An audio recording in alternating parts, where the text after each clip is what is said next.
Hello everyone and welcome back to the Apex Legends Global Series. I am your host for today. Yes, your host, you heard it right, Dia. And, well, since we're getting into the last bit of the second round robin, the stakes are climbing ever higher here in the professional Apex Legends leagues. Now, I wouldn't be able to tackle this kind of stuff alone, but I got on the show for a very specific reason, and it was to spend time with two of my favorite Brits. I want to welcome the first of them now, a Pathfinder main who is getting all the more excited in the recent weeks of the EMEA. Onset, how are you doing?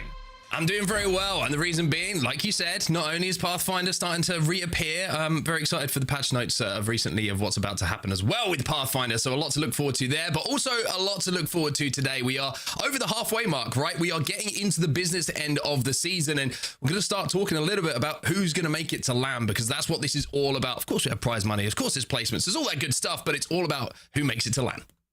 Yeah, match day 6, we've only got a few ones left to go, but I introduced Onset by his main, so it's only fair that I introduce our, I imagine soon to be retiring from solo queue colleague. Gaskin, are you doing all right now that you've seen the patch notes? It's tough, isn't it? It's tough for anyone who plays as Bloodhound, but maybe I'll stick through, who knows? But very excited for another day worth of competition. I think that EMEA has provided a lot of entertainment with different comps. We're not going to get, of course, those changes to the Legends for this weekend, but next weekend, I mean, there's going to be even more changes. I can't wait for it, dear. And changes really are occurring not just in the standings, but in the league, in the teams, in the players. I want to talk about some of the most impactful changes that we'll see going into even today's matches, because we've had a whole team basically up and disappear on us, splitting into 3 different squads. I want to take a moment and talk about Passion. We've actually got a tweet from Zero Nothing to bring up on the topic. It's pretty straightforward. It's to the point. Passion is dead is perhaps a bit more of a flair for the dramatic than I would have gone for, but it certainly makes its mark. And Passion, the team, is in fact gone. Now, if you've been watching for a while, you'll probably be going, which one? This isn't Passion UA, this is just Passion, and their 3 players have gone their separate ways, but are still individually spreading their love of the game over at Blacklist International, over at Forbidden, and over at ExoClan. Now, Apex Legends is a pretty volatile game roster-wise. We see this happen with players, with teams a lot. And a lot of the time, there are questions. Was there bad blood? What was happening behind the scenes? We were fortunate enough to have all of those answered for us in a tweet from their team manager. I'm not going to read the whole thing for you. However, I would encourage you to go and check this out, as it does really tell a hopeful story of a team that supported each other all the way to play at the highest levels of Apex Legends, and all have received wonderful offers to go and play in teams that they respect, admire, and are excited about. There's no bad blood between these folks. It is all about playing the best Apex Legends possible. So let's talk a little bit about where they went, because with all these 3 players going in different directions, it certainly changed up the landscape of EMEA Pro League. Blacklist International has taken Micey out of the roster, putting in JMW from Passion. This should look good for Blacklist International, but I've said that about the past couple of thirds that they've had, so I keep wondering, is this third going to be the one to actually make it fit? Forbidden took out Plexes, replaced with Zero Nothing from Passion. Zero Nothing has actually been playing very, very well this season, putting up crazy numbers, so this could give Forbidden the edge they need. And over at ExoClan, they've been changing compositions. Why not change a player? Taking out Jens, putting in Fiuda, who's also been really remarkable for Passion. These are 3 teams that I would say, coming into this latter part of the split, do really need these changes, because it is at the point where if you're not in the top couple of squads, if you're not sure that you're going to LAN, let's start trying some things. We've even seen, as we said, some legends that are changing up. But let's talk about the teams that will be participating today. We've got them up. It is Groups B and Group C that will be playing during today's matches. And again, though you are seeing a couple of teams, or all the teams listed here, Passion, the one with no players underneath it, will not be playing. So when we get into lobby, don't worry, you haven't missed any action, but there really are 19 teams playing in today's lobby. Passion, in a way, I suppose, will be playing, but all on their respective teams. Because we're thinking about these teams, however, because these are the 20 playing today, I do want to draw this directly into a comparison with how many points they're going to be looking for throughout the rest of the season. We are blessed over here in competitive Apex Legends to have a very passionate community and a very passionate subreddit that has put together some great numbers for us. Go and check out the post by user Xander Commander on Reddit, as this has been incredibly helpful and will continue to be in contextualizing where our teams are. We've of course got their series played, that's how many match days they've played in. The projected points needed is on top of the score that they already have, what the expected amount that you would need to make it into LAN is. And of course, projected points needed per match does sort of speak for itself. You need a certain amount of points per match day. And this will give you an idea of who's really in the running to get to LAN. Right now, Gaimin Gladiators look like they're a lock-in, so do Alliance and Passion UA. Ninjas and Pyjamas have sneaked their way up after a disastrous beginning to the season. And I'm even seeing names like DMS and ANC Outplayed up here, which I can't lie, make me very happy. Let's take a look, however, at 11th through 20th. And this is where, Gaskin, I'm going to ask for your help in identifying some of the teams that we can be really looking at over today, the course of the next few weeks, who are the most pivotal here in the EMEA region. Yeah, I think anyone who is down below a projected points needed per match, lower than 16, considering you get 16 points for 4th place. So that would mean you would need to get top 4 every single time you perform now for the rest of this split, which is very difficult to do, even though we have seen teams do it in the past. Are we going to see anyone achieve that? The only team that maybe I think could do that who's down here is Aurora. 19.4 points needed per match, though. We'd need to be seeing them finishing top 2 each time they perform, as they've already played 4 series here. Really hasn't been the season for Aurora that maybe we would expect. So that magic number of around 96 to guarantee yourself being at the playoffs is certainly going to be a difficult number to reach for a lot of these squads. But that number may not be, of course, the be-all and end-all. It can be a lot lower for the teams that actually do qualify for the playoffs. This is just to ensure that you put everything in your hands and don't rely on other teams to fail just to make sure you get to playoffs. Limit the amount of variables that you really have to deal with, because the end of the split does get really hairy. It's difficult to succeed when everyone is trying their hardest to make big impacts, to make big performances. And speaking of those big performances, I do want to give you boys a moment to highlight some of the teams that you're looking forward to coming into today. Onset, we'll go to you first. Who are you feeling most passionate about? Well, it's going to be Passion UA, and even though there was a lot of talk about Passion and how they unfortunately have kind of gone their separate ways, it's good news for us, because it means now when we say Passion in the lobby, you know exactly who we're talking about. It's these 3 gentlemen on your screen right now, and one of the reasons I want to talk about them a little bit is not only did they have a fantastic last game day where they came out on top, but I think it's the pickup in form, which is the talking point, because coming out of LAN, having qualified, gone through so much hard work to get there, we know the story of these 3 gentlemen. They're a little bit disappointed and felt that their performance was a little bit flat, and that felt like it carried over to the start of their season, which wasn't bad by any means, but maybe not up to the standards they wanted to set themselves. But the last game day was a special one. Storm Point was a very, very good turnaround for them when they put up a huge amount of points. A lot of it thanks to Watson and being able to play some very, very tight corners and command some space, and also a lot of it because of that man on your screen as well. He was the match day 4 MVP for EMEA when A and B went up against each other, and you can see some of the stats exactly why. Max Strafey with just shy of 5k damage, 12 kills as well. A lot of work done with the Kraber in one of those games as well. So he's a standout player, and it looks like Passion UA is starting to pick up form.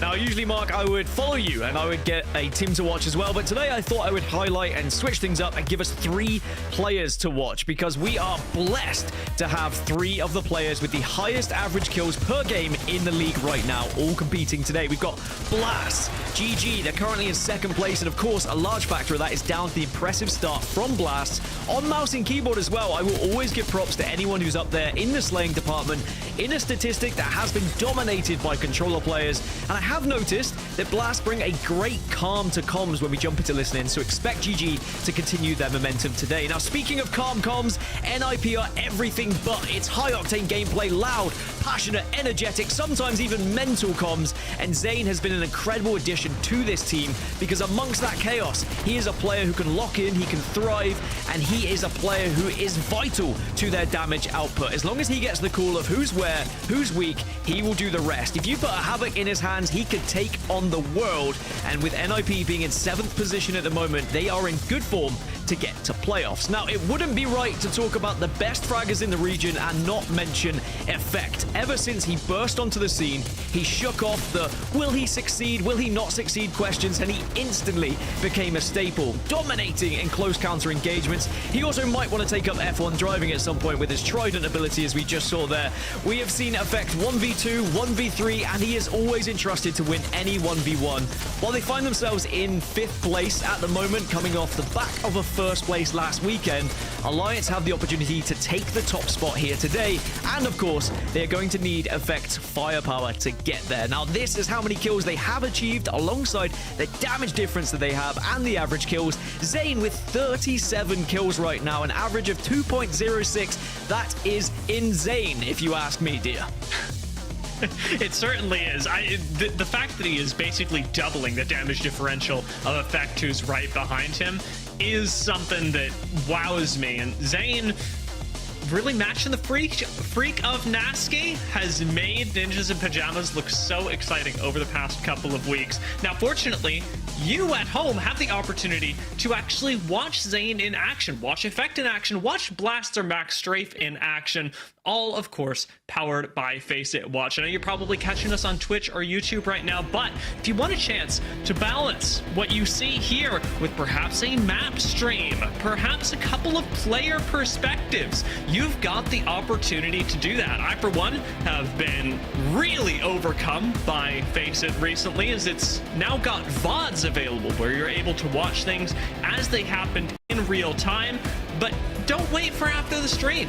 Catch it right now, catch some of your favorite players, and you can do all of that at fce.gg/watchalgs. fce.gg/watchalgs. But speaking of some of my favorite ways to watch Apex Legends, it is always going to be when the two of you are talking over it. Onset and Gaskin, it is a pleasure to have you with us today, and I can't wait to listen to your voices as we get into match number 1. Let's do it. Let's do it. I mean, very, very kind and warm-hearted Dia, as always. Very kind words. I will say, Dan, I feel extremely safe with Dia in the host seat. I don't know what it is about him. He just has this aura of kindness and love, and it's just set me up perfectly for a good day of action today. I feel warm. I feel cozy. I feel like Dia sat by a campfire with a cup of tea, ready to introduce me to everything. It was perfect, but now I can't wait to get into the action. I can throw my tea away and start to maybe drink some energy drinks to get the energy on board here, Mark, because it's going to be another incredible day of action. It certainly is. We'll keep the tea. You'll need the caffeine as we have a look at how things have changed a little bit when we talk about map schedules, because we've been starting on World's Edge for the first half of the season. Well, as you can see here, things have changed, everybody, and we are kicking things off on Storm Point. So a little bit of a change up to the action, what you're going to be seeing in the visuals, how the rotates, the maps, the POIs, they're going to be starting the conversations around Storm Point. Before, of course, at the back end of today, for 4, 5, and 6, we head back to World's Edge. Now, they're the maps. Now we get to talk POI Draft Down, and this is where you come into your own. Yeah, usually when we used to talk about Storm Point or World's Edge first, it would be like, which team's good at Storm Point, which team is good at World's Edge. Now it is a lot about the POI draft. With Storm Point starting first, are you a team who prefers to get your points on the board early or attempt to, or would you like to be chasing points in World's Edge? Because with the way that the POI draft works, you are usually going to get a good pick on one map and then a less good pick on the other map. Of course, if you are in the middle, you're probably going to get 2 average picks, so you might not have that same dilemma. Now we move over to the Storm Point picks first. Players are going to go with Lightning Rod, which has been a staple first pick alongside the Mill with 9 lives. So those two teams should be, in theory, 2 of the highest point scorers in the lobby, but we know that just having a good POI does not guarantee you points. You still have to play accordingly, and there are others who might disrupt you picking POIs that are close to them. Yeah, one thing to note as well, you know, Passion aren't going to be in this lobby. It's 19 teams because they disbanded, of course, which kind of helps the people at the back end who kind of get shifted up a spot. An extra POI might be available that wouldn't have been had Passion been in the lobby. And as we move over to the second page, we'll talk about one of those teams because I want to kind of highlight Alliance. They didn't have a great pick in the draft. They were 35th and they've taken Trident, which is going to be right down at the bottom of this graphic. But Northpad is completely open as well. And I think seeing that Northpad was open, knowing that they could grab the Trident, go and loot the entire North area has given them, essentially, with the 35th pick, a pretty good POI to play for them, especially if we see some of those North zones that we have seen previously in and around where Trident actually is. So Alliance, even though they're pretty low down in the pick, I think will be pretty happy with how things have turned out. Yeah, it's worth noting Alliance decided to choose a World's Edge POI as their first pick in 6th, and they've got Harvester, so they have got one of the better POIs, if not some consider the best aside from Sky West. So expect Alliance to be picking up points on World's Edge, but I completely agree with you. They found themselves with pretty lucky position because when you pick this late, often you might find yourself with you know, something that's really a struggling POI. We've seen people go like crazy just to try and maybe even get into something that might find them points, or even just throwing it away, saying, actually, we recognize that Stormpoint is not going to be great here. Dev Coast often being the last pick that we see in Stormpoint, and it's going to be EXO that are down there. But Trident is a POI that you've just mentioned, gives them a lot of space, gives them a lot of room to breathe, especially with Northpad as well. So I'd say Alliance are in fine form here and a fine direction to carry on their position from last week where they were able to win the entire thing. Yeah, I think it's an important game day for Alliance as well. It was a very, very slow start to the split for them, and I think sometimes they kind of twiddle with their compositions a little bit, so to speak. At the start of things, they have a little bit of theory craft session and maybe it doesn't work and they have to settle into something they feel a little bit more comfortable with. And now that Alliance have that match day win under their belts, I think that today is going to be the day maybe for Alliance to put the hammer down and really, really show what they are made of for the rest of this lobby. Just a little bit of a map overhead here on Stormpoint so that you can see where the teams are going to be landing down. But I think this is going to be a great day today. I really do. And it's now the period of experimentation is over for a lot of these teams. They'll be locked into their comps, how they want to play, how they want to rotate. But then they've got to keep in mind as well that things are going to be changing very soon with the patches coming out. So this is, I would say, the last opportunity to play with essentially a game of comfort, a day of comfort where you have the experience of what can happen in and around the map, and especially with how the Legends are going to play. Yeah, we don't know necessarily how those comps are going to look after we get the changes with the patch notes that are coming into effect next week. So you are completely right. This is an opportunity now to make sure you put points on the board when it's something you are comfortable with and something you have practiced with, because everything could change going into next weekend's gameplay. So I'd certainly be thinking that these teams now have to put something on the board here. And you know what? With how people have been playing in EMEA, I'm always expecting entertainment, because we have seen maybe slightly different comps than North America. We have seen teams experimenting a bit, and those experiments have worked. We have seen crazy compositions. I know it was the Crazy Cats, the Cyber Cats, that came out on top with the kind of difficult and decision makings that you have to make when it comes to those compositions. Like, do you want to play something that doesn't give you a ring console, for example? Do you want to play something that doesn't give you a survey beacon? Well, Cybercats just tried to play something that gave you a little bit of everything, and I wonder whether EMEA, we're going to see more teams trying to do that, or if they're going to be sticking to the tried and tested comps that we always see. Well, here we go then, everybody. The EMEA Pro League is back. The ALGS is back for another weekend of action, and we're on Stormpoint to kick things off. And I've got to say, it makes me feel uncomfortable. I was very comfortable with World's Edge, and now all of a sudden they change it up. You've only got to feel how the players are going to be feeling as well. And we talked about a lot, right? We talked about how some teams historically have played better on Stormpoint, but then you put into account that, you know, this is a POI draft. Maybe they're not going to get their POI they were comfortable with before. So, as always, we're going to be learning a lot in these first game or so. First 2 games of the day is usually a good way to indicate what teams are going to be looking strong. And already you can see that Blacklist International, with their new pickup, of course, are going to have a ring console to play with, so they're going to know exactly where that zone's going. Yeah, and I think that as long as you have a ring console to work with, it makes you feel a lot more comfortable with the speed of your looting. But in terms of where we are heading, looks like we're going to be going down towards Jurassic Park and the surrounding areas of Ceto Station as well. Now look at this. There's already a watch party waiting to see whether maybe they can make something count here. Vex on the push. Yeah, great job from Vex doing the best Wig and Greek impression there, and now trying to move in themselves to clean up some damage, pick someone off who was being a little bit, shall we say, overextending in that circumstance. And Vex won this kill, and 9 damage with the Peacekeeper. 11's not great. 36 is enough to get it done, though. And now Vex, a very, very smart play for them to try and take this fight early, catch someone off guard, and that's exactly what they've done to Slayers. Yeah, that's the downside of Exo Clan being at Devastated Coast. You are vulnerable if a team decides they want to get aggressive onto you, because Devastated Coast doesn't necessarily have the same loot as other POIs. Also noticing Denze on the Pathfinder just to make your life a little bit better here, Mark. I mean, I'm looking for a team with Pathy. Zip lines. One eye. Grapple and die. Anyway, that's enough of that.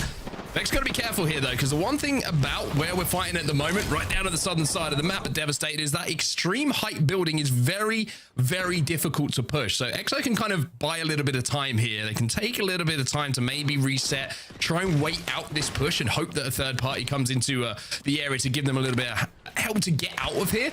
But the evac is one way to try and get up there. And now you've got Denze on the Pathfinder.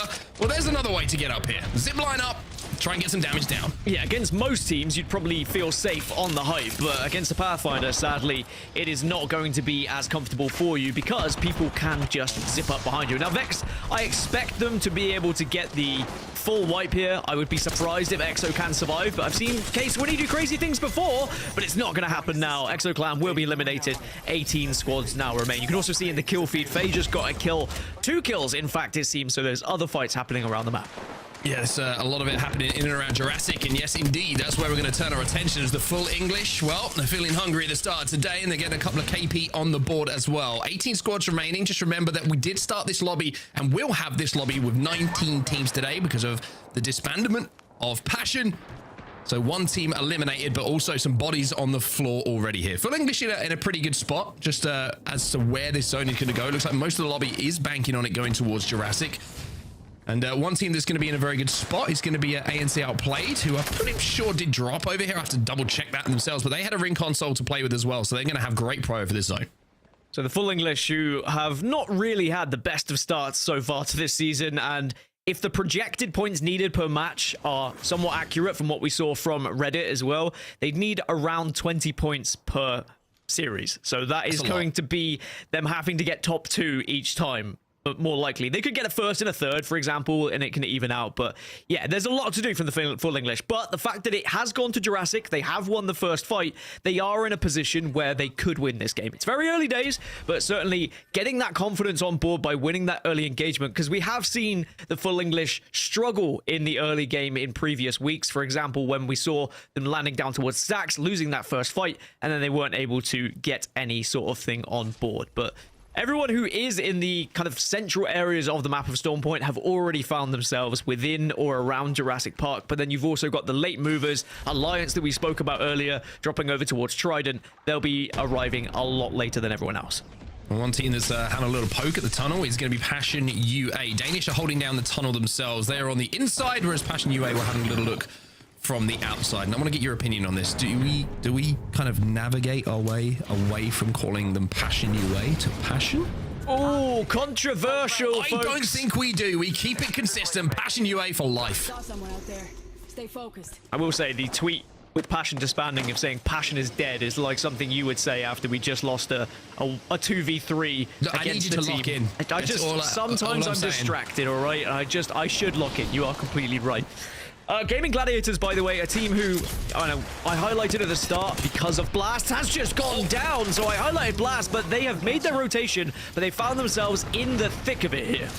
Yeah, they're going to be able to get the res at least as they get the bang ult down and the smoke. But the question is that team going to be able to push through? But a little bit of damage coming down is going to stop that and should allow at least a barrier to be popped. But it looks like that gap was closed. They ran through the bang ult. They're trying to take a little bit of damage and try and stop this reset. But looks like Passion UA at the moment, having popped the Bloodhound ult, have recognized that maybe the timing was a little bit off. But one thing they can do on this building, as we know, is siege from a lot of different angles. There's a lot of windows you can poke through, a lot of areas that you can get damage down before you kind of swarm and deathball to try and get that first knock. But it looks, to be honest, like GG have done a very, very good job of resetting here. Yeah, GG reset. It's a risky move. It's a risky rotate, but when you find yourselves in one of these buildings, you are in a spot where you could pick up kills afterwards as right, because they're going to get the information and the circle is going to be moving a little bit further south, but at least they can then stop those who are going to be arriving from the northeast. It's going to be players who are on the other side, Passion UA to the left of them, but I think Passion UA are going to be making a move into the circle, so it will allow GG to just focus on players and maybe take an isolated fight if they get the opportunity to do so. Well, it looks like players are going to take the opportunity while the fight is kind of calming down a little bit and both teams decide to reset to hit the evac and try and get ahead of some of this traffic. It looks like GG want to play for the survey beacon, so they'll get a bit of information. And, well, it looks like NIP at the moment are finding that there's teams where they didn't expect them to be, trying to force their way through barometer at the moment, and there's a team up on height. Yeah, it's 9 lives that are going to be there waiting for NIP and kind of frustrating them here. A huge thorn in the side. It is a full-on stick in your side at this point. It's not even just a thorn, and sadly for NIP, they need to find a way to remove it fast. Thorfinn, though, is taking a lot of damage, and it's a big nade to give NIP the chance to push. That is a thread of the needle from the nade master himself. Nasky loves his nades, and we saw that last time that they played with a 9 that he threw onto the top of Skyhook, but for now, it looks like that nade has created the opening that they were so desperate for. They get that first kill, they get the finish as well, and not only do they get 1, it looks like they've got 2 as well. So NIP, Ninjas in Pyjamas, well, they're looking pretty strong at the start today. So how do you remove a thorn from your side? Not with tweezers, but with grenades is what I've just learned. Also, Nasky with nades is now something I want to see as a content piece. Actually, no, wait, no, I don't. That would be terrifying. Let's just keep it with cooking with Nasky. That is the safer approach, I think, for content pieces. Cooking nades with Nasky? No, there's far too much paperwork to be done for this kind of content idea to come to light. Alliance, though, forcing their way into the zone outside of Jurassic at the moment and just kind of outside of Cito. And this is an interesting side of the zone to play, actually. They're going to have to force their way up, you would imagine. The zone will probably move a little bit more towards Jurassic. But for now, Alliance already on purples. One of the benefits, of course, of landing over at Trident, having North Pad, to yourself is you can get that Trident, you can hit Ring Console and Survey, which I'm pretty sure they had both of over at North Pad. And then use that Trident to collect some Evo on your way through. So as far as fighting is concerned, they're going to be in a really, really good spot. And also, we're seeing Hackers on the Pathfinder again. It's a good day to be me. It's a good day to be me, man. What a day to be a Pathfinder main, eh? Tears in my eyes. I will say, Onset has stuck with Pathfinder through the rough times. And despite me constantly asking for him to change, he has always stayed on the Pathfinder. There's no rough times. It's just a skill issue. It definitely is, and you have always piloted him successfully, and I'm very proud of you. But I'm glad to see, you know, different compositions making their way in, and also knowing the patch notes that are coming in.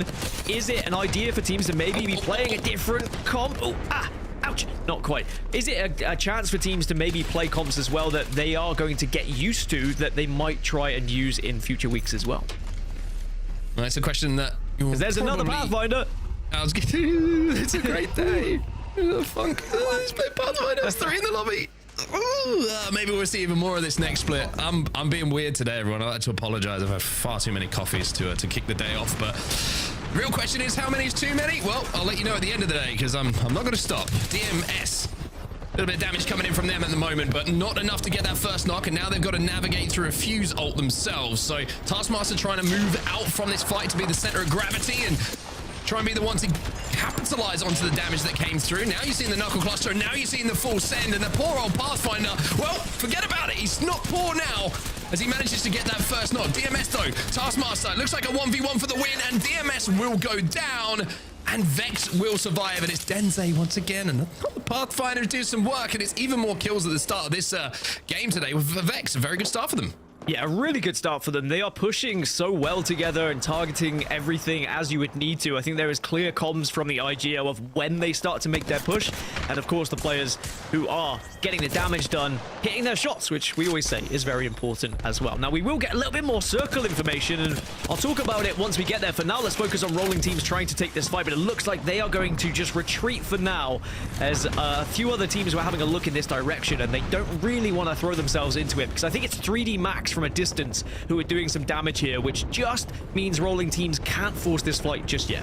And one thing to note as well, that NIP just lost Nasky as well. He was finished off, and it's FA Kids who got that kill, and it was the Dan who took down Nasky. And if you were watching them 1v1 yesterday, well, it's kind of the story continuing. When it really matters is in a match day, and this time it's going to be Zidane who's going to come out on top with his hand raised. But we'll have to see if they can get him back in the game. Elsewhere, you can see that Rolling teams are trying to watch their back and their next rotate at the moment. They've got the Watson fences down, which is going to secure their perimeter, but they're not going to be safe when that zone does close. And speaking of zone, Dan, it did pull away from Jurassic more towards the Ceto Station side of the map. So now Alliance are in one of the best spots that they could possibly ask for. Yeah, we haven't seen this pull all season long. This is the first time when it's pulling towards Jurassic, it's then pulled away towards Ceto. So the kind of cut-off choke point, which Blacklist International are holding, is going to be a vital one for them, because every team in Jurassic are going to have to force themselves either through it or over it, which is going to offer a lot of KP potentially for Blacklist if they're able to get their shots on. Now, Gaimin Gladiators, they are at 2 at the moment. They're on this northern side. They're being held out by Danish, so they've only got really one option, and that's to just try and fly past them. But sadly, as a 2, when you land here, you're probably going to be greeted by a full 3 somewhere, because there are not many positions on the map to be able to play with still 16 squads left.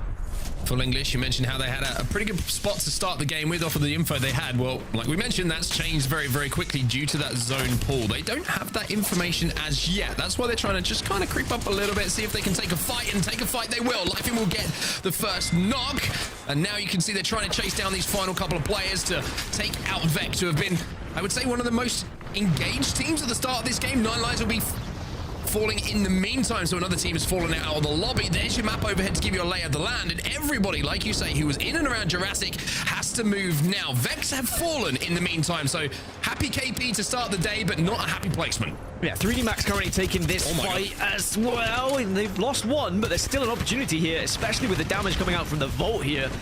And certainly when you are left in a position where one of your teammates has gone down, you have to try and fight hard. You can't really put your tail between your legs, but sadly for 3D Max, it looks like they are going to fall, and they will. 11 squads all of a sudden. So even though that wasn't the most vicious shift, because it's going to be the next circle, so many teams just went down because they were caught on the northern side. Now, Sadell trying to survive with the cat wall that's gone down, and looks like they might get a chance to briefly reset, but NIP pushing it.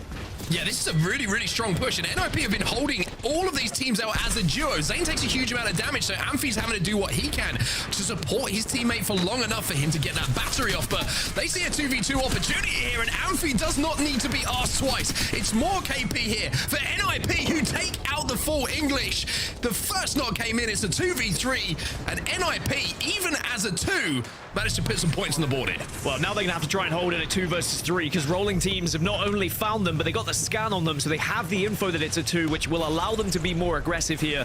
And even though I've seen NIP win 2v3s, maybe they are going to be helped by ANC Outplayed, who are in the center of Jurassic at the moment, kind of popping shots off towards rolling teams, which is stopping them in their tracks, and they're not able to be as aggressive as they wanted to.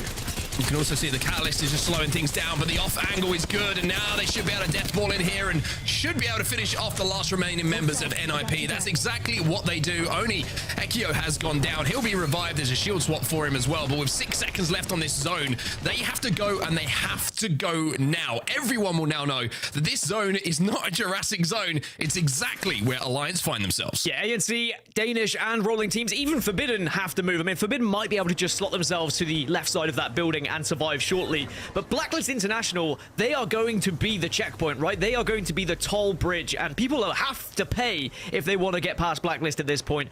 Rats might be able to intercept and potentially fight against Alliance, but it's Alliance and FA Kids who hold some of the more powerful positions right now.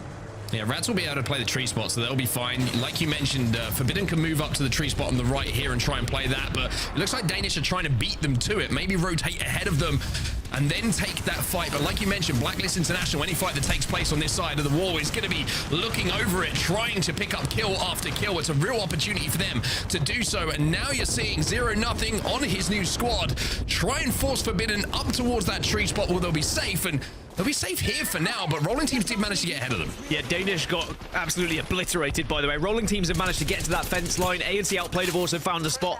Rolling teams do have the ability to at least hold off Forbidden and ANC Outplayed, because Blacklist have pulled away a little bit here and not got too aggressive, maybe worried of those teams who are already on that Ceto side, shooting them in the back.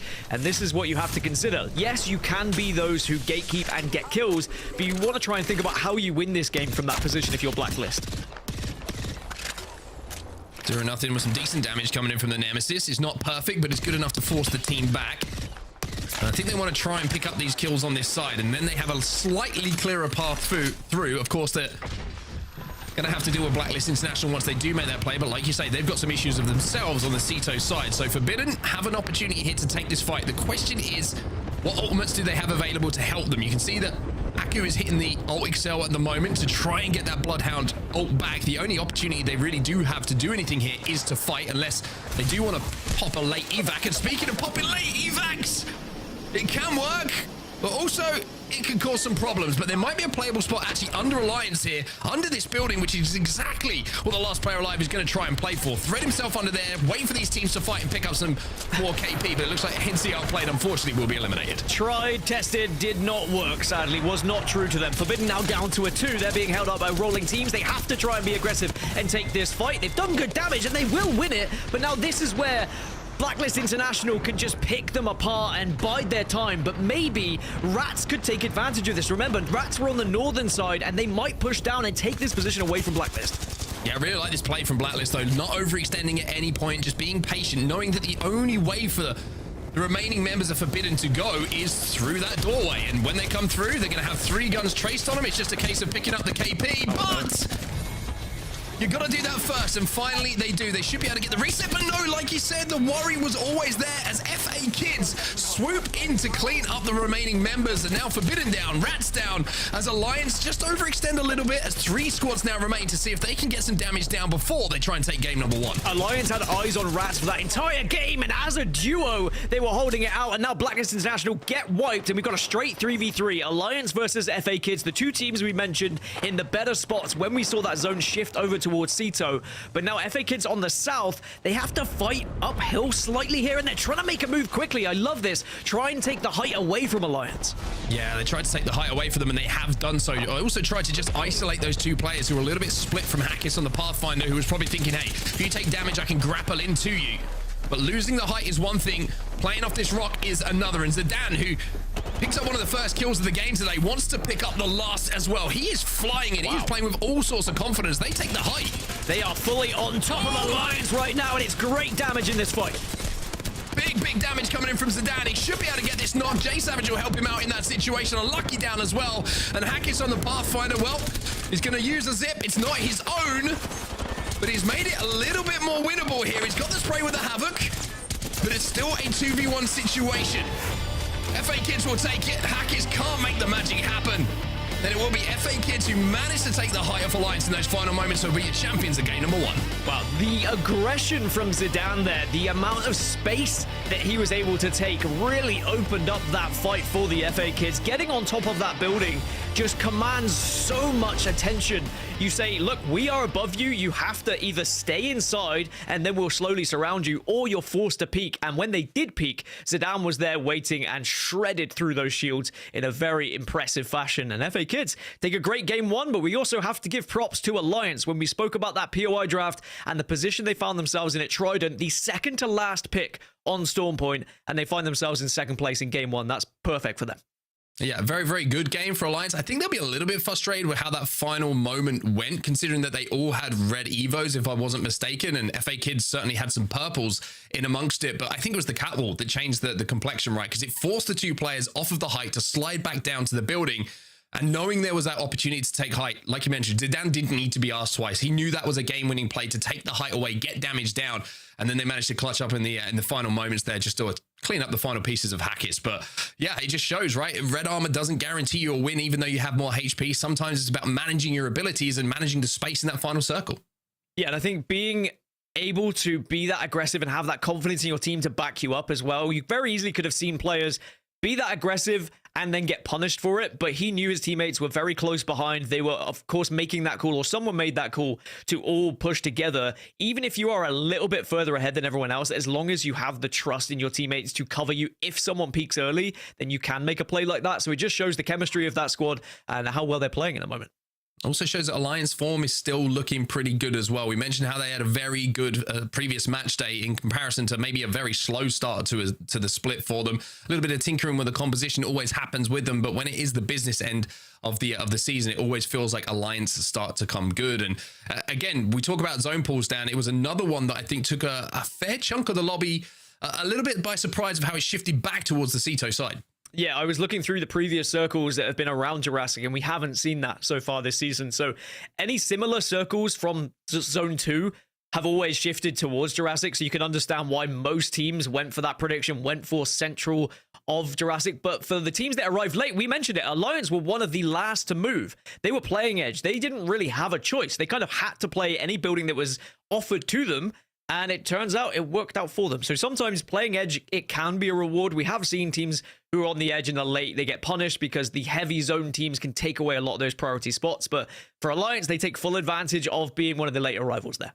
Yeah, very, very impressive performance from both teams. And I'm going to say FA Kids look very, very good in that end game as well. And I've always been a big fan of Zidane and the way that he kind of impacts a lot of team fights. And I feel like sometimes when you go into game days, it feels like he's on I don't know what it is. He's on a different level for some reason. And it just feels like today, maybe it's only game one, of course, but he's looking very aggressive and looks to be hitting some extremely good shots as well. We'll have to find out if that continues in game number 2, as FA Kids will be the winners of game 1. But game number 2 is coming up just after this.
Alienware is the official PC and monitor partner of the Apex Legends Global Series.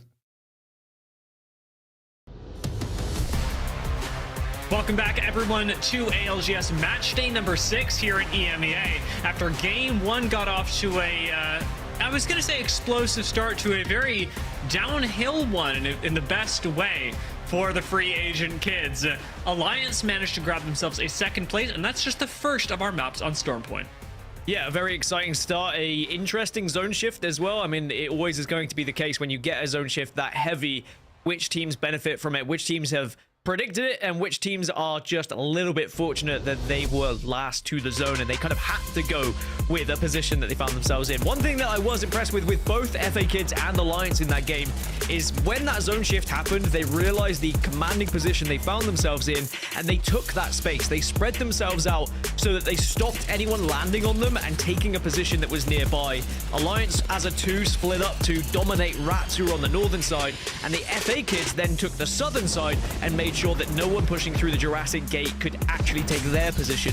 And we found ourselves in a 3v3, and it was all down to the aggression from Zidane, especially with the Euros currently happening. Seeing a Zidane name popping up, it just feels right, you know. It feels like it's just playing to the current sporting world as well. A very impressive performance from them.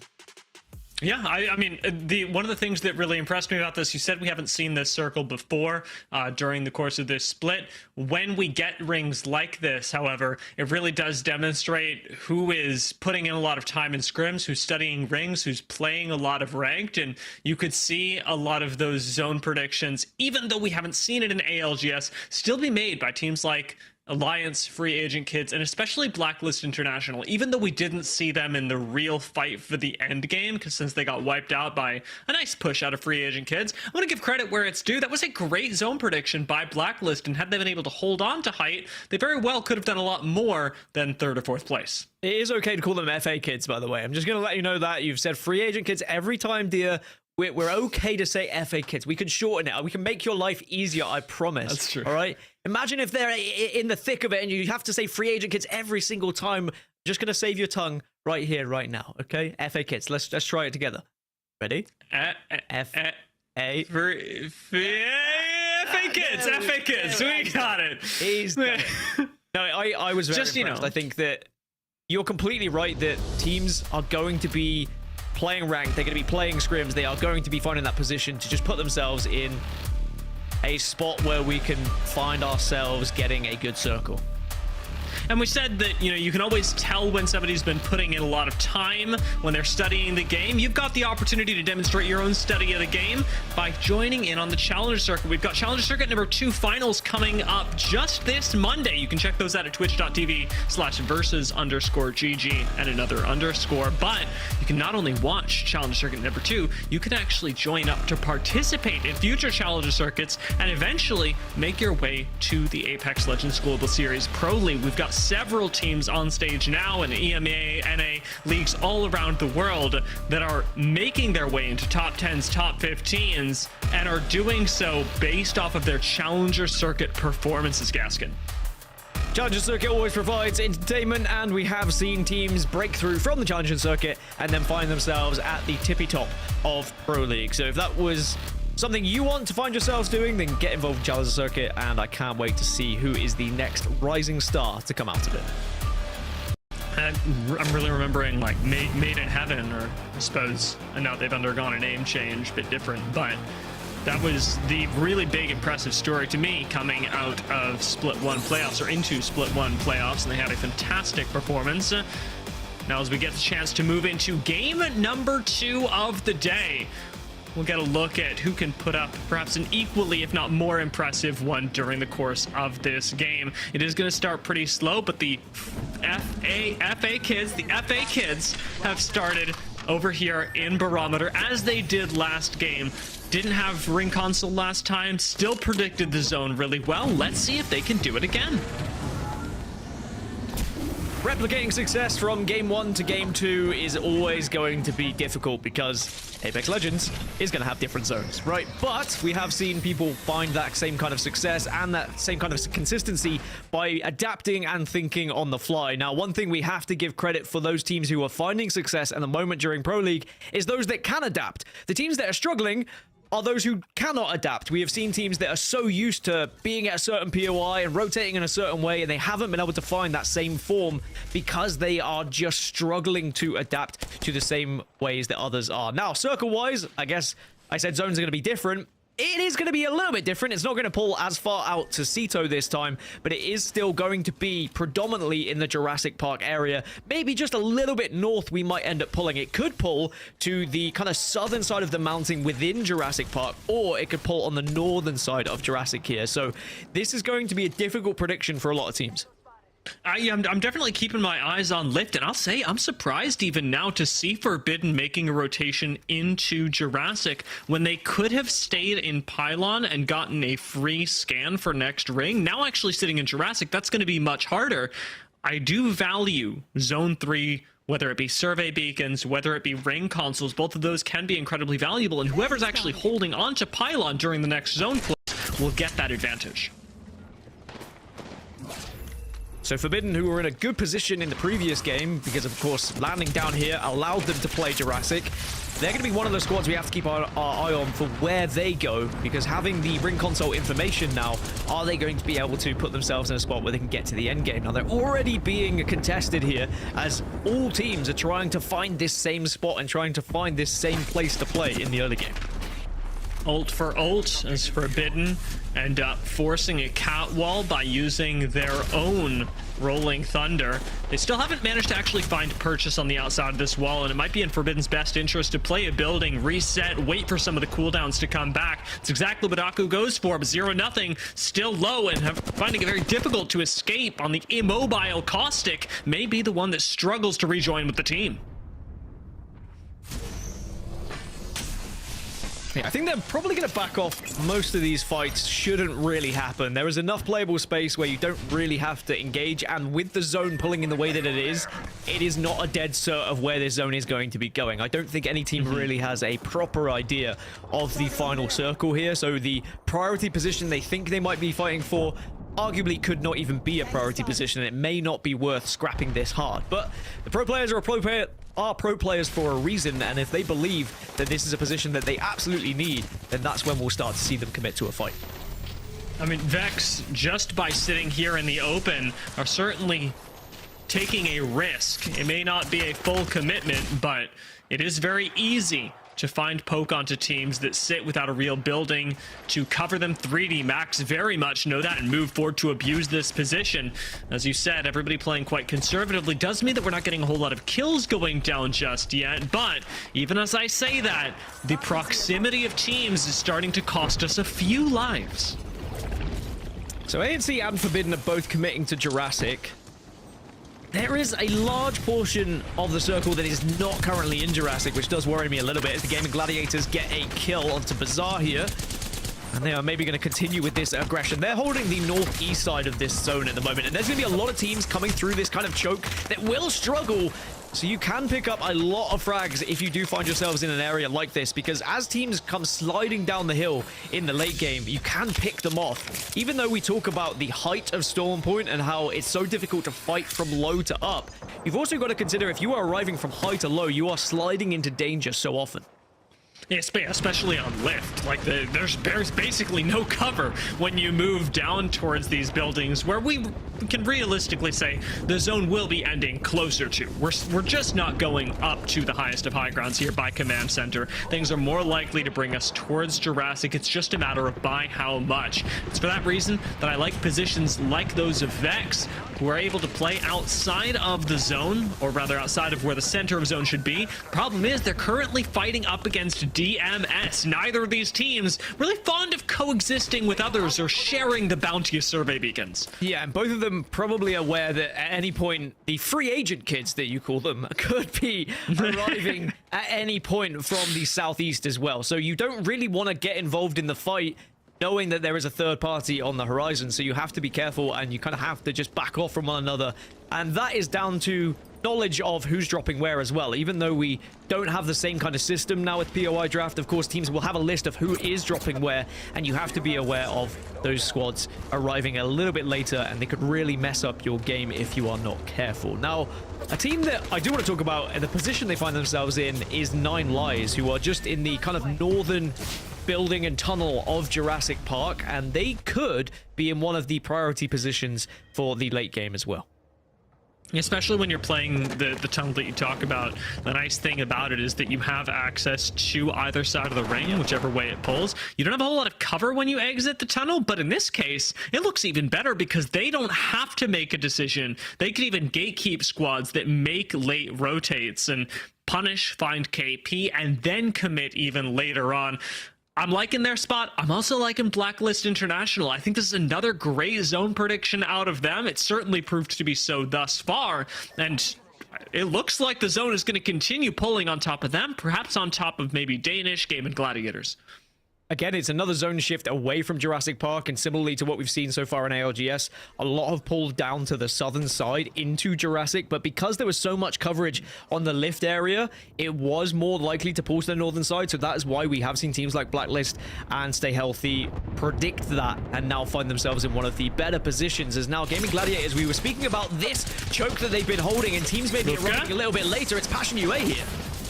Light does a lot of damage right back, but it's a low to high ground fight. Can Light actually make this happen? Havoc and Hemlock in his hands and a bit of cover inside the smoke gives the Gaimin Gladiators a chance to reset. Lufka gets taken down and Passion UA critically overextend.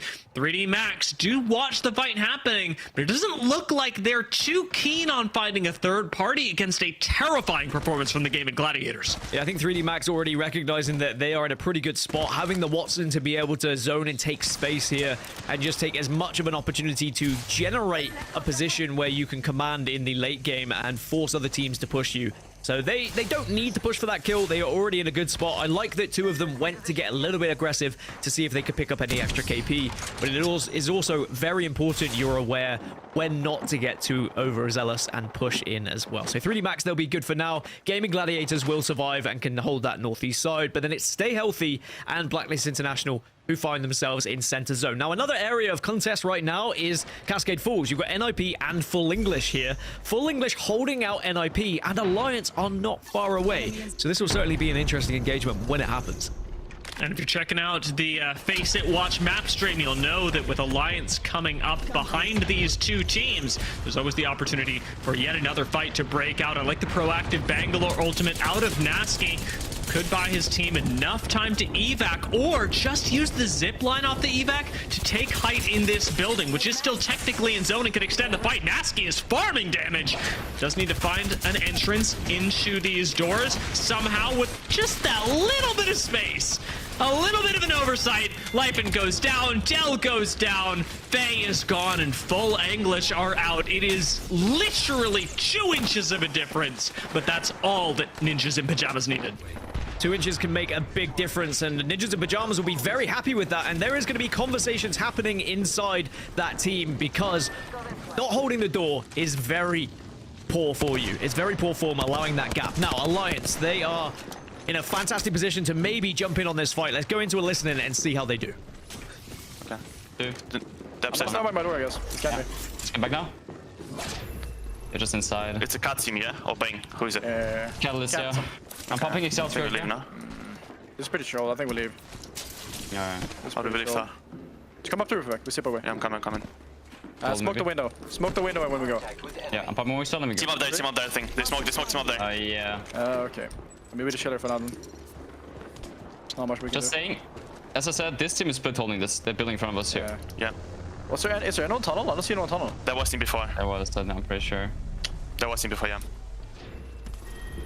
I mean, we're kind of fucked here. Let's leave.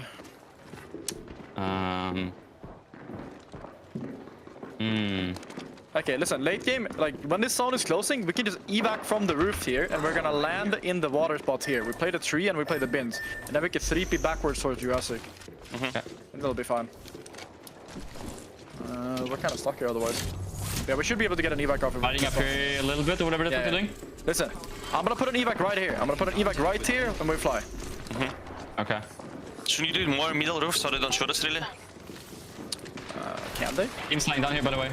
I could do it from here. Yeah. I like the plan out of Alliance. It looks like it'll go well. Let's find out, because they themselves have acknowledged this is a tricky position, Gaskin.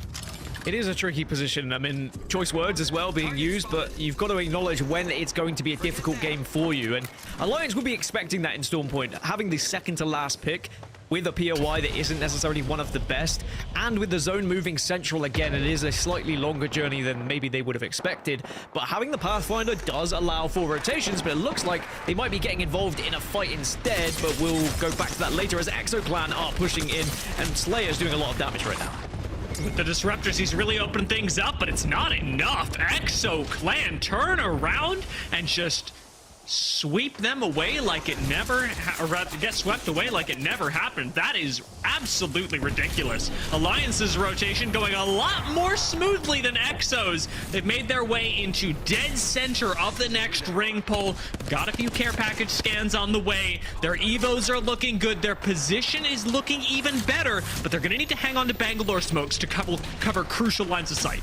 Yeah, the damage reduction on the zip line proving to be vital for rotations across the board now from Pathfinder, and perhaps one of the reasons why we are seeing more Pathfinders crop up, especially here on Stormpoint. And now Alliance are theoretically in a very good position, right? But you are also under a lot of duress if teams start to push around you. There is a lot of angles you can be shot from, so you need to be big, you need to command space. As now, you see J Savage under a little bit of fire here. It's Vex on the other side, who are also taking some damage too. Ninjas and Pyjamas go down. It's 9 lives that collect some of those kills. Vex making their move in, are getting picked off much like they took out X Clan. And while Denze's still alive, it seems to be a temporary status and one that is getting ever shorter. 3D Max have put out a lot of pressure from this position that they have held for so long, Gaskin. Yeah, they have, but it's about where they go from here, because the two main buildings that are going to be within the final circle, they're already held at the moment, but elsewhere players, they're also in a little bit of a scrap. They've already lost one, but it looks like it's fine. It's 9 lives who get taken out. Remember earlier we mentioned this position from 9 lives that gave them the versatility to push north or south. Well, players said, in fact, we don't like you sitting there having that choice. We'll make the decision for you. And they pushed in, got aggressive, and they are rewarded for it. But now players have to try and rotate all the way around on the northern side in a very exposed area. And they are going to struggle, as are Danish, as are Rats, as are potentially Gaimin Gladiators. Forbidden, FA Kids, 3D Max, all of these teams are going to have a tough move into this circle. Hostile over there. And I do wonder how those teams that are already in ring can navigate the squads that need to move towards them. We're actually watching through Calamitus's eyes Alliance move into an even more central position towards the next zone that could put them in a spot to take out Forbidden, to take out FA Kids, but it could just as well do the opposite and put Alliance in a position where they're taking too many engagements at once and have them giving up their spot. Yeah, I wonder whether Alliance are going to say, all right, this is too difficult to try and play zone here. Maybe we hold out teams, get some kills first, then we can see how we are. Because if they can hold the entire south, there's still a chance that Alliance could win this game. But if they move too soon and then they try and take a spot and they just get absolutely griefed on their way, it's not really going to be a fun scenario for them. Now, Danish also in a position where they have to go from north to south. FA Kids going from south to north, though, and they're going up against 3D Max. If only had a Skynet, it would look really good, but Izzadan doesn't have that height he had last game and goes out. FA Kids, having now fallen, open things up for Danish on the opposite side of ring to send it in, and 3D Max have got what looks like complete control over this gravity cannon. They've just got to fight the Gaimin Gladiators coming from the north. So Danish finally take the fight against players, but they've already lost one, but it's a great reply with the Havoc as well, and players will be eliminated. Good Danish Lord. come out on top, but they've, of course, lost a player on the way here, dear. That was just a bit ridiculous. That's just a little too fast for these kills coming. The chaos is tangible in the lobby. The Danish had control of it for a moment. Looks like the gap is being closed, and with Fricks down, or rather Fricks, the last one left alive, in he swings, picking up no one. Unable to make the focus with the Havoc work, and opening things up for Rats, who now, down one member, have the chance to reset as a duo. Rats, who previously were Kneecap, by the way, if you're wondering who on earth the Rats are. But they have found themselves in a lot of late positions so far in this series, getting into the final circle of match number 1, and it looks like they have an opportunity to do so here in match number 2. Now, they are very low down in the leaderboard, so they will really have to have incredible series from this point onwards, but at least there is some good signs since the name change is now 3D Max. We were in on them earlier, and they are still shredding, but they have lost one. Devo on the other side of this does make it a scary engagement, but Alliance, even with a great weapon, cannot survive the push out of 3D Max, who were fortunate enough to get an early knock to start things off. This was a great play from 3D Max, clearing their south side, as they have no contest from the teams above them that have chosen to play the building. So Blacklist International, the only team who are alone within one of these two buildings that we spoke of, but when you look at where that final circle is going to move into, Blacklist International would have to move before rolling teams or Gaming Gladiators or stay healthy. But because they're all on top of one another, they might get involved in a fight when that zone begins to move. And it's going to be about where Rats and 3D Max try and play here, because Rats could jump onto Blacklist International. There are quite a few teams that, in this situation, it's more about which fight they commit to than whether they commit to a fight or not. The Gaimin Gladiators up on high ground do have a little bit more wiggle room, and you can already see them watching now the interaction between Rats and Blacklist. 3D Max play on the low ground, and again, have a position that no one else is able to control. They're making great use of the Watson, and I have to say, I really like this position from 3D Max, Gaskin.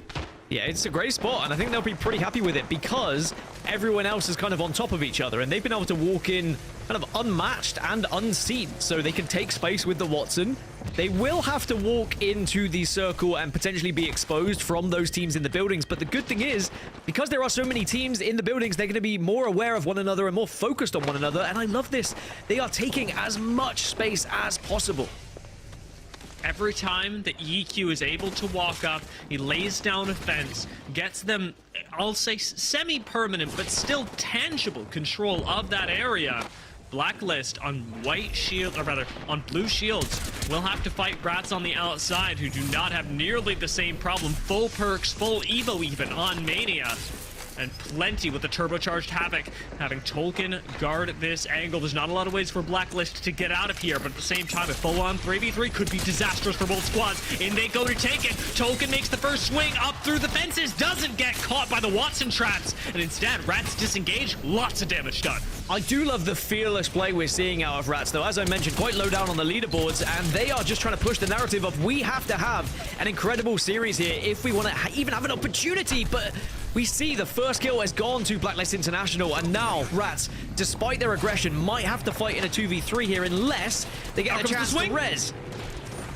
Constantly denying this res. Can Blacklist International continue to do it? Rats take the high ground. They leave Mania for dead. It's them up against now Gaimin Gladiators, who are across the way. Blacklist no longer really having angles. Tolkien drops back down. Rats could still win this. Uchako is down. It's a solo against Tolkien, and in the red, Blacklist International will go down. Rats sure to follow, however. Yeah, Gaming Gladiators took advantage of that, and even though the 3v3 fight was isolated, as soon as the zone came in, it allowed Gaming Gladiators to get into a spot to join in, and now they hold one of the better positions. But it's 3D Max who are going to be their biggest concern, because 3D Max are watching all these three other teams now who all have to move out of the building at the same time. The only downside for 3D Max is if they get targeted. If all these teams within the building look south at the same time, 3D Max could be obliterated.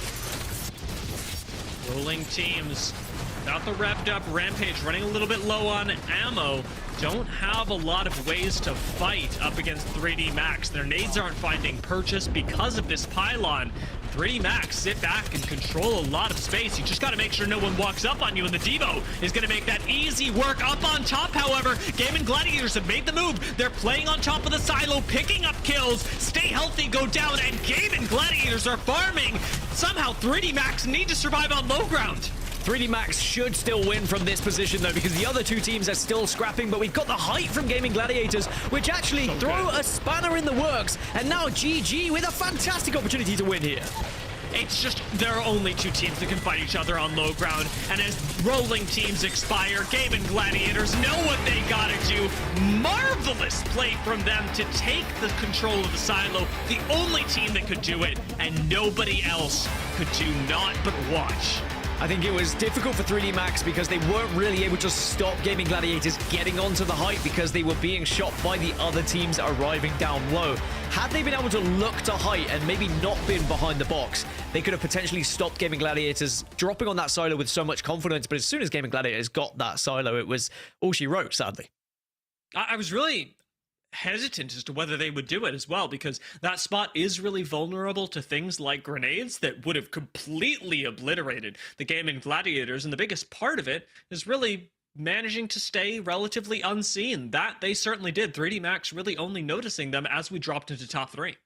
Yeah, I think 3D Max were almost hoping that everyone else would look at one another within that building, but as the concern that I brought up, if everyone starts looking at 3D Max, they are forced to cower away and just say, all right, well, we'll leave it to you guys, which then gives the initiative to a team who is on hype, Gaimin Gladiators, to then take a priority position off of them. Because once they can be on top and avoid all of that potential damage, then they're just going to be with a player advantage at that point in the game.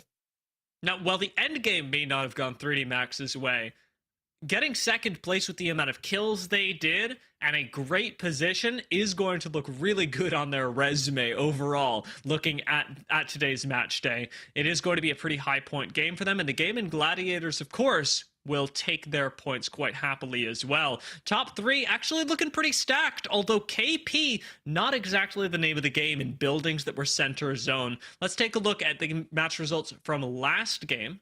Not to this previous one, but match 1 instead, where the free agent kids, of FA kids, excuse me, ended up taking the win. 19 points and Alliance just behind them. Yeah, not far behind. Good to look at the kills. We didn't get a chance to look at them after match 1, but I mean, plenty of points going around for FA Kids and Alliance, rewarded for their position in the first match, and also Rolling Teams getting 10 points on the board because of their kills. Difficult to find kills in some of these games. Full English, I'm impressed that they got 5 on the board. If they can consistently get good games in maybe positions that they are struggling with their rotations, then they can perhaps have a better game once they get to the final circle for a better zone that they have. Now, Vex also did the same thing, 6 kills on the board, find themselves in a pretty good spot, and I think they'll be happy with that as well. Now, let's take a look at how this contrasts with match number 2, the match that we just witnessed. The Gaimin Gladiators do manage to break the upper point threshold of game number 1, moving themselves to 22 points. It's not a massive, it's not an explosive game, but it is going to mean a lot for them in the terms of the standings. 3D Max managed with second place to keep themselves in the conversation, and I'm still noticing that Alliance, despite the fact that they weren't in the end game conversation, put up a respectable amount of points. A 6-point game is not a bad one, especially when you're already able to make your way to top 2. Yeah, we are expecting Alliance to be getting more points on World's Edge when they have Harvester as their POI, not Trident here on Storm Point, which is one of the kind of less desired POIs, let's put it that way. Now, as the bottom 10 here, again, a few teams struggling in the early game. NIP getting 3 kills on the board and getting 4 points, but sadly, in their push to try and get into the zone, when Alliance retreated via the zip line, NIP were not able to have that same kind of ability to transfer from building to building, and they got deleted by the rest of the lobby. I do want to take a look at the teams that were able to make that transfer, the team rather that was able to make that transfer. Gaimin Gladiators played really well. Their macro, their micro, the ability to influence teams around them. Let's take a look at their stats from last game. As Gaskin, they were really quite close to actually going out for a second there, with a lot of teams sieging them from the north. Gaimin Gladiators played a high-risk, high-reward position. Yeah, I think Gaimin Gladiators are a team who trust in their ability to fight, and you can put yourselves in those spots, which are a little bit more open, a little bit vulnerable if you have the gunpowder and you have the chemistry to be able to take on teams, and also be able to reset quickly. I think resetting fast is, it's something that every pro team should be able to do at this point, but there are teams that do it better than others. It's allowing someone to maybe get a shield swap while someone else is still covering, rather than everyone dashing for a shield swap at the same time, which can often be people just thinking for themselves. If you can place one player who has a little bit extra health or shields to just hold off the others while the other two shield swap, they then switch and you get your shield swap after, it can make a big difference in those kind of areas.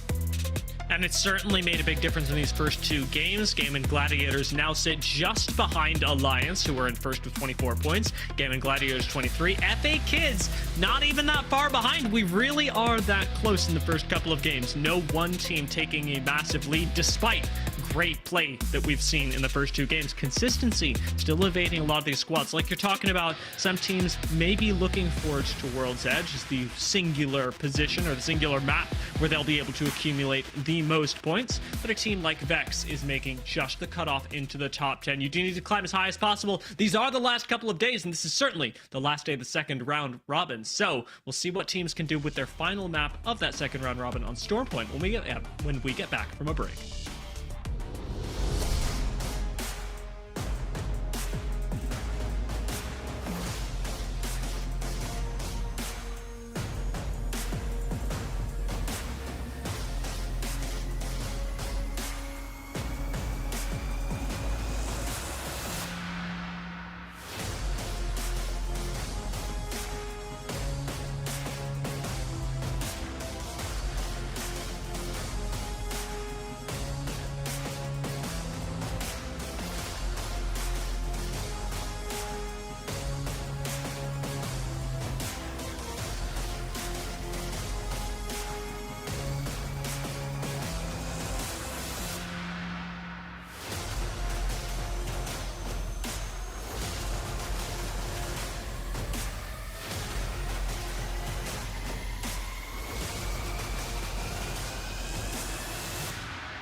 Herman Miller is the official chair partner of the Apex Legends Global Series.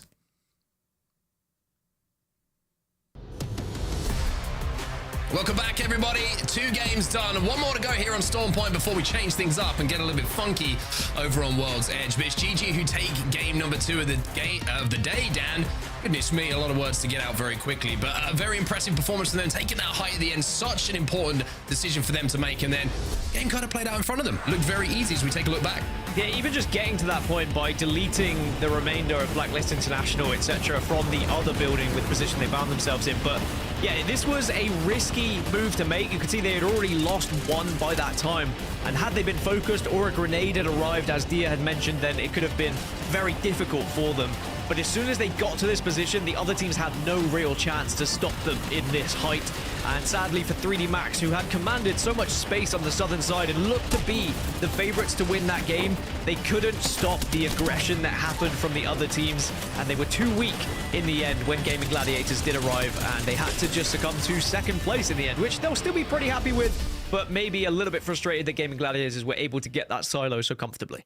Yeah, you can see 3D Max were kind of desperate to get that damage on the team behind the silo, and then maybe would have forced GG down from the height to try and pick up the KP. They're trying to force teams to play for second, essentially, and they ended up being the team that was forced upon by a team who was playing for second. So those little moments can really change the outcome of the game as to who comes second, third, and of course, who claims the champion banner at the end of things. But heading into game number 3 now, I think it sets us up very, very nicely, right? We've been talking about how EMEA and even North America the last time that we were on the cusp was so close heading into game 5 and game 6. And at the moment, it's feeling pretty similar with that pattern. Yeah, and at the start of the show, we were talking about how much points teams are going to need if they want to secure themselves playoffs, right? We're already starting to talk about that magic number. I want to reiterate that the points that are acquired at the end of the series, it is not the points that they currently have within this series. But of course, if you finish first, you get 25 and so forth. It is not the amount of points you are accumulating in these games, but those that are given at the end. So for those teams who need to average, like 20 points per series now, they need to be finishing essentially top 2 for the remainder of Pro League. So that is quite a task for sure. Yeah, it certainly is. You don't really want to be putting your hedging your bets on a regional final as well, to put in like the monster kind of heroic rising up from the depths performance. It's a long way to go, of course, till we get there, but a lot of pressure will be on you if you do put yourself in that situation. GG, though, won't be feeling the pressure right now. Obviously won the last game in a very good position in the overall leaderboards as well. Second in the leaderboards today as well, and with a great POI to play from Storm Point here as well. You can see him all the way up at Zeus, one of the best ones. One of the early picks is always going to be the favored POI, so to speak, to play from. But a good POI for the zone and where we're going to be going is going to be for NIP. Cenote Cave is where we're going. We're moving away from the center of the map for the first time, and we're going out towards the edges. Yeah, and this one often does shift all the way down towards Cenote as well. There is a small chance it could be on the northern side, which we have seen zone finishes there, or I've seen them within ranked and within scrims. Haven't seen it necessarily in ALGS this season, though.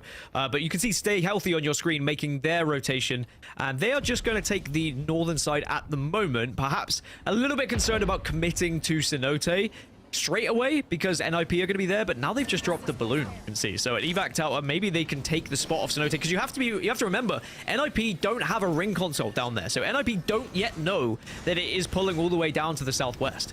And NIP might be in a bit of a sticky spot here. You can see, I think one player's on the Trident at the moment, or trying to grab the Trident to retreat, but they were very, very split. For just a second there, I was wondering if they were going to take a lot of damage because, like you mentioned, Stay Healthy were flying in. ANC Outplayed have already arrived as well. 9 Lies are already there as well. And it looks like NIP have managed to, I was going to say, but NIP had managed to get back together. But Nasky, unfortunately, was not invited to the trio and will be taken down. So the speed at which teams have rotated into Cenote here with that ring console information is why you're seeing Nasky caught off guard. They had, like you say, no ring console information. They didn't know exactly where the zone is going to be going, or maybe they just took a little bit too long and overextended a little bit too much for loot that's caused them to now be in this horrible spot. I think had the zone gone anywhere else, if it had gone a little bit further north and it wasn't such a heavy commit to Cenote, they would have been fine.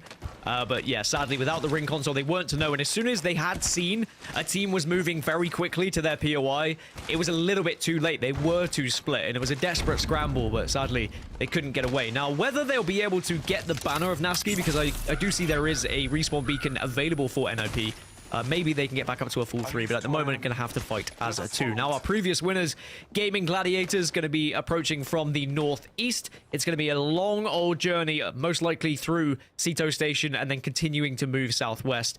But Gaimin Gladiators, the way they fought in the previous game, still has me confident they can get to the late game here with the way that they have been approaching.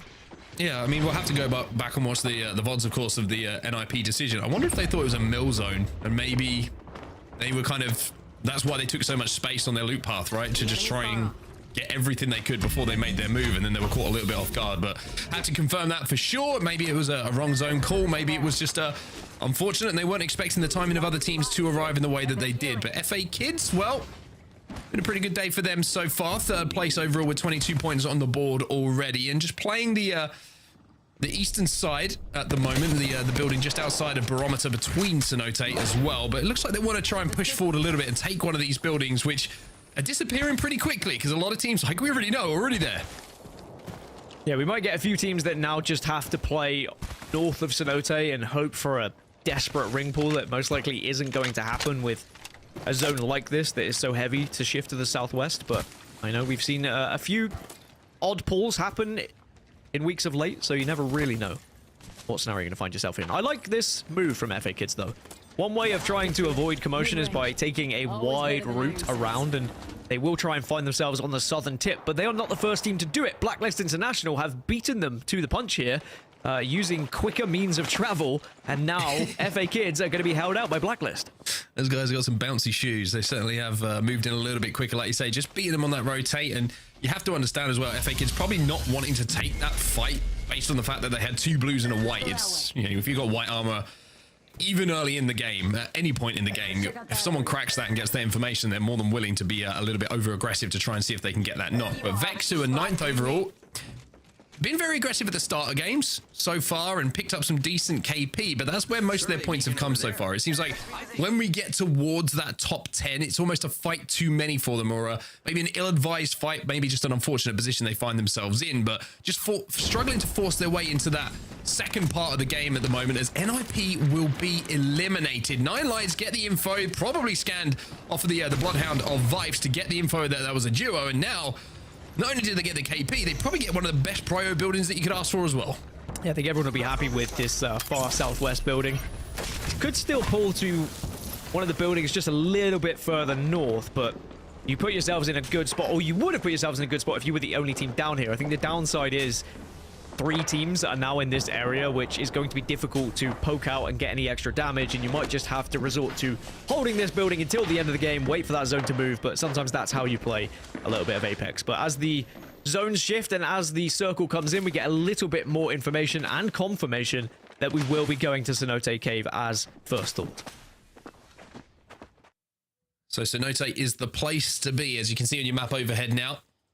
NIP been eliminated. A very unfortunate game for them, and we talk about golden game opportunities, right? I mean, the heartbreak for them is no ring console. They didn't know it was going directly towards Cenote. They wouldn't have had the same info as some of the teams that were arriving, to get picked off, to be dropping at Cenote and be the first team eliminated. That's a heartbreaker, because they're the games you wish for, right? They're the ones where you kind of going, let's get a zone. It's been central zones. We've been struggling to fight our way in. If it comes to you and you drop in there and you get picked off that early, it's a real missed opportunity, because there's not too many games like that happen across a match day. It also shows how difficult the first zone is to read without having a ring console to give you zone 2 information. Like, it's such a broad area, and it could finish in several different zones that you do kind of take a gamble and you take a punt on it, and they probably thought they were safe. Sadly, they were not. But now Alliance, who are going to be holding the northern side and have the chance to stop a lot of teams arriving. Both Rats and Gaimin Gladiators are moving from mill. You can see them in their crosshair right now. And there is kills potentially on the board here for Alliance.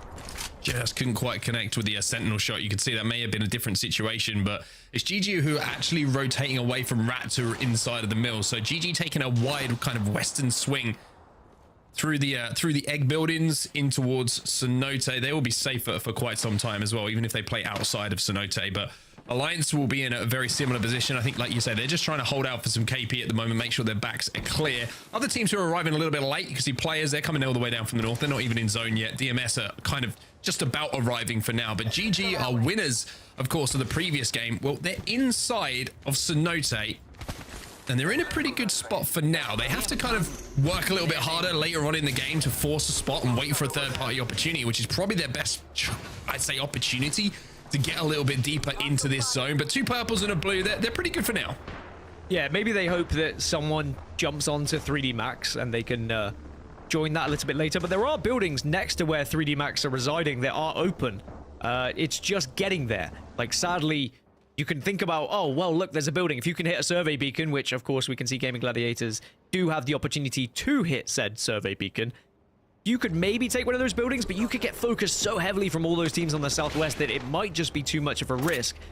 Another option for GG is they could stay northern side and go for KP if they notice that there's a few teams that are a little bit open. But for rolling teams, they're currently being held out at Barometer by ExoClan. And this is always going to be one of those frustrating scenarios where you think you're going to be on a comfortable rotation because you are so late. And then you're like, why on earth is this team still here? How do we get past them here? And sometimes the answer is you just have to fight them. Well, the zone's going to force them to make a decision. It looks like it's going to be an evac tower past them. This is a evac that won't be able to be shot down thanks to the cover that you can see. Actually, it's a little bit more vulnerable than I thought initially, but it looks like they're going to try and play towards where Full English are landing at the moment, or maybe they're going to try and play for the bridge position. Yeah, it's going to be the bridge instead. So a couple of shots being rained in from distance, but they should be safe-ish. Not as safe as I thought they would be, as it's Forbidden who poke from inside of the tunnel and managed to get the knock onto Denze. And I think it must have been a little bit of maybe broken communication. As you can see, the other 2 members of Vex landed together. A little bit of a strange one here. Rolling teams kind of as a duo inside of the bridge. It just seemed like they weren't quite sure where they wanted to play together. It was a little bit split. It's the panic decision that you're forced into because you were being held out, and that's exactly what ExoClan would have wanted. But now rolling teams have been able to find themselves within this building and will get the damage to take this nut for now. And actually, I think they're going to be able to take almost entirely Vex down. Vex have lost 1, maybe lost 2, and there's other teams that are joining in. Players are not so far away at the same time, so it's good for now for rolling teams, but they're still going to have to keep moving west here. You can see they got the info. They would have known that was a duo because of Denze going down on the Pathfinder. So they move in and Vex will be fully eliminated now. It'll be Babylon's the last player to go down. So we have 17 squads that's still in this lobby. Rolling teams, by the way, 4th place overall at the moment. Although with how tight the leaderboards are, that can change kill after kill, placement point after placement point, game after game at the moment. As ExoClan, who were inside a Barometer, now try and make their rotate. And they're going to try and maybe land up on this high ground and play underneath this big rock, but a little bit of a vulnerable position, excuse me, but a couple of smokes should keep them covered for now, as K-Swinny's on the Pathfinder as well. That means the zip line's going to get them into a safe spot, and it looks like they've actually made a really, really smart rotate here. ExoClan, another team on the Pathfinder. A 20% pick rate coming into this game, by the way, for Pathfinder. Only going one way. So that is increasing. 1 in 5 teams having a Pathfinder, and we haven't seen a pick rate like that for Pathfinder in quite some time, and it might only be going up. As you say, stonks are rising right now for the Pathy boys, and it has helped a lot of teams with their rotations, just being able to have that damage reduction on the zip line. Teams have struggled to be able to take people off of it and stop them from being able to move sometimes central zone. It really helps, of course, with the height difference as well in Storm Point at times, as the zone is continuing to trend towards Cenote and continuing to pull to the southwest. It isn't going as far southwest as where FACEIT found themselves, though. It is going a little bit more central than maybe they would have thought. Well, Alliance trying to force their way into zone at the moment, but it's GG holding them out. You can see that Alliance did get the first knock onto Lufka, though, so FX doing his job as the entry fragger on Bangalore. We said how he's one of those players to watch, one of the lead fraggers in EMEA at the moment. Well, he's picking up kill after kill at the moment, knock after knock, and finish after finish as well. And Alliance bully their way into zone from that northern side. Yeah, bullying is the right word, and bullying is what you need to do sometimes when you find yourself in that position. You have to be aggressive. and take advantage of, well, a composition that allows you to play in that manner as well. So Alliance, they will now hold the northern side. Their next point of contact is potentially either DMS, who are going to be a little bit just south of them, or they continue to play with that same aggression and take the fight against Rats, who are going to be to their east. But they have a little bit of time to decide. I'm sure as they get zone information now, they are going to be considering between themselves. Well, you can see that GG and Blast have managed to get away and at least survive for now, but you have to wonder how long he's going to be able to survive for. And speaking of survival, well, good luck, everybody. Maybe time to say a prayer, because nobody is inside of that zone. No buildings, I would say maybe even like the slimmest corner of 3D Max's building potentially might be in. But then again, leaving that building is going to be very, very tough. So it's going to be rock formations that you're looking for here. The geologists among us, me not one of them, are going to have to do a little bit of scouting to find the best rocks to play. But ExoClan are trying to force their way in at the moment, and they get that first knock. Forbidden will be eliminated in the meantime, as we now have 16 squads alive in this lobby. The ExoClan just very aware of the other teams in the area, and they know they can't commit to this fight despite getting the first knock, because if they poke out too much, they are very exposed to other areas who are around them, other teams around them, excuse me. But now with the smokes going down, they can potentially take the unkillable Zip. But Swinny is not unkillable. Sadly, damage reduction does not save you entirely. Yeah, I was going to say, you might have a thick jacket on with that damage reduction, but you still have to be able to get there, and ExoClan will not get there, as ANC Outplayed will rip them off of that zip line. Maybe they were watching a little bit of that last week and thinking they were a little bit more invincible than they thought, but you can see the play, you can see the potential for them, but unfortunately it wasn't there. But one thing they've done is left the zip line for someone else to use. We'll have to see if this time it works. Well, the fact that they have a Dark Veil to go down afterwards gives them the chance to get cover, but I think they've just been obliterated as well. They've lost one. Trying to get the res, they're back up, and they do, in fact, stay healthy for now, and they can hold this southeast side, but they are going to be well aware that there's more teams to join them. There's more arriving. Everybody sees the zip line, and I understand it. Okay, you see zip line, you hit zip line. GG will be eliminated in the meantime, as now we're going to see another team jump up onto this height, and this is going to be a huge point of contention, as Stay Healthy will be eliminated as well. This height is going to be one of the best positions for the endgame. The question is, how early do you go for it? Because the earlier you go for it, the more likely it is you take damage and someone tries to third, fourth party, and that's exactly what we are seeing now. We are down to 11 squads, as FA Kids will be eliminated in the meantime, as Alliance, well, they're in zone, but they don't have a lot of space to play. God, this is so chaotic on the northeast side. Alliance just trying to find any sort of spot where they can stay alive for now, as there is also players, Pyjamas, Danish, all in the same area. Hackis has gone down. Unlucky looks to try and help, and they have just gone down to grenades and damage coming from a distance. Could they reset? They might get the chance to. Passion U8 eliminated. Blacklist International looking to take this height that has been a little bit more valuable than I think everybody realized, because everybody wants a piece of this real estate, and they are going to get at least one of those kills. Now Full English will be eliminated, so 9 squads now remain, and all the loot you could possibly ask for is up on this high ground. Alliance eliminated as well, although I would say top 8 is a pretty good result for them, with a couple of KP from the position that they had to transfer from their drop spot over at the north side towards North Pad. So Rats, the only team at the moment who are safe inside of the next zone, but you can also see players, they've got full red evos. Danish trying to play underneath at the moment. Scans coming in everywhere, and it's just a really hectic feeling, kind of chaotic endgame. Yeah, Rats, by the way, is just a solo. So yes, there is a team within zone, but it is a solo Rat, which is quite fitting, I must say. Players in Danish are currently squaring up against each other, but they have that rock formation to kind of dance around right now. ANC Outplayed and Blacklist International also could have a somewhat isolated fight. And then you've also got 3D Max and DMS on the northwest side, who might have an engagement as well. A team that might be able to go unnoticed is 9 Lives if they can just walk their way into zone. But everyone is outside of the circle apart from the solo Rats player right now. But you can see players will just be able to edge their way in, and they will be the first team within said zone. Players also have the fuse as well, which is going to really help them from anyone who tries to move into open space underneath them and try and peek them. Just fire that knuckle cluster down, do damage, slow people down, and now you're going to see an opportunity to hit some real big damage. Players up on this high ground and just waiting for the opportunity, but don't take too much zone damage because this might come back to bite you if you don't all push at the same time. Zanai's going to go down, and now players try and move in to clean up these final pieces and will do, but is that going to cost them? Was that a little bit too aggressive? Well, the solo from Rats suddenly comes into play and says, I'd like a little bite of this, but it doesn't quite work out. Rats get eliminated. Players will be able to hold off any remaining pieces from the other squads, and now they have the northeast side. Nine Lives have controlled the west, and again are in one of the better positions, whilst Blacklist International and Outplayed are still above one another, and now they get involved. Yeah, this is going to be a big drop, a big fight, but this might open an opportunity here for Nine Lives to move in and get a couple of these KP, but Blacklist International absolutely wipe ANC Outplayed. Don't take any knocks, don't take too much damage, and now they can move away, reset, get that gen down, and think about their next play. It's a 3v3v3 here in our endgame. It's players versus Blacklist International and Nine Lives. Wow, players are making a big move here. The evac tower sends them on top of Blacklist International. Yes, they took a lot of damage. You can see they're all chunked, but they had the time to do so, and now they have the height over Blacklist. But again, it's still advantage Nine Lives at the moment because they are isolated on that side. If they can go unseen, if they can force Blacklist and players to take this fight as they both move, then Nine Lives should be able to clean things up here. So finally, a little moment to breathe, a little moment to get some oxygen back in the lungs as everybody who has fought their way into this zone has either succeeded or fallen. Players going to be smoked off by Nine Lives as well.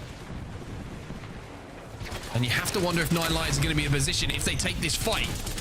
Players of Blacklist International to third party efficiently. It looks like players are going to try and take this fight. A couple of knocks on either side. A finish comes in as well. Kazak looking for the armor swap. He will get the armor swap as well. And players still have two alive. But here come Nine Lives. This has surely got to be their game. But no. Thorfinn's gone down. Surely the swing will cement it. And yes, indeed, Nine Lives Esports, they pick their moment and they convert that game into a win.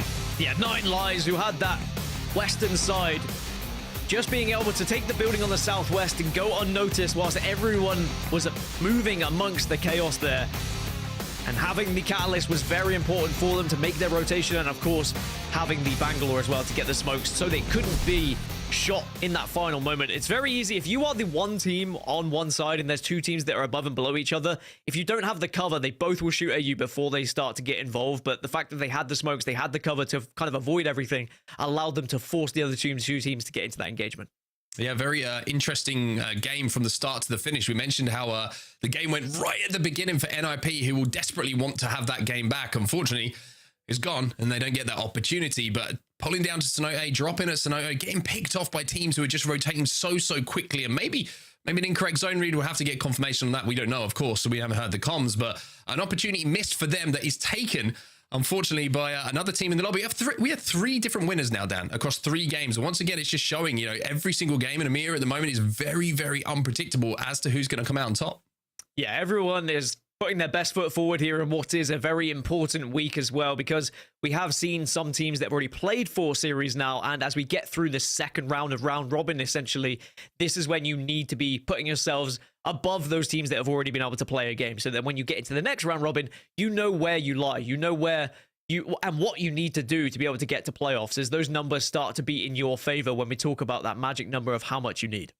Yeah, so I love the Sonote endgame where you see it pull away from a lot of the buildings and everyone's kind of forced to engage. It's like, oh, okay, everyone decides, apart from maybe 2 or 3 teams, we have to play for KP because there's no cover, right? There's no way to play for a spot in zone if everything is already taken and there's only 2 or 3 spots to play. So I think if you can kind of navigate, and I love the wrap from Nine Lives as well around the eastern side of Sonote. A lot of people will try and get in, play one of the buildings, obviously, but if you kind of think how much traffic is going to be coming from one side of the map in comparison to the other, with the amount of teams that have to move from north and from the east in towards Sonote, if you can win that one fight on the western side, then you're going to have everything in front of you and not have to worry too much about what's going in behind you. And Nine Lives do exactly that. It's 12 placement points for them, 8 kills overall and 20 points in total. Players just behind them as well. Good KP for them.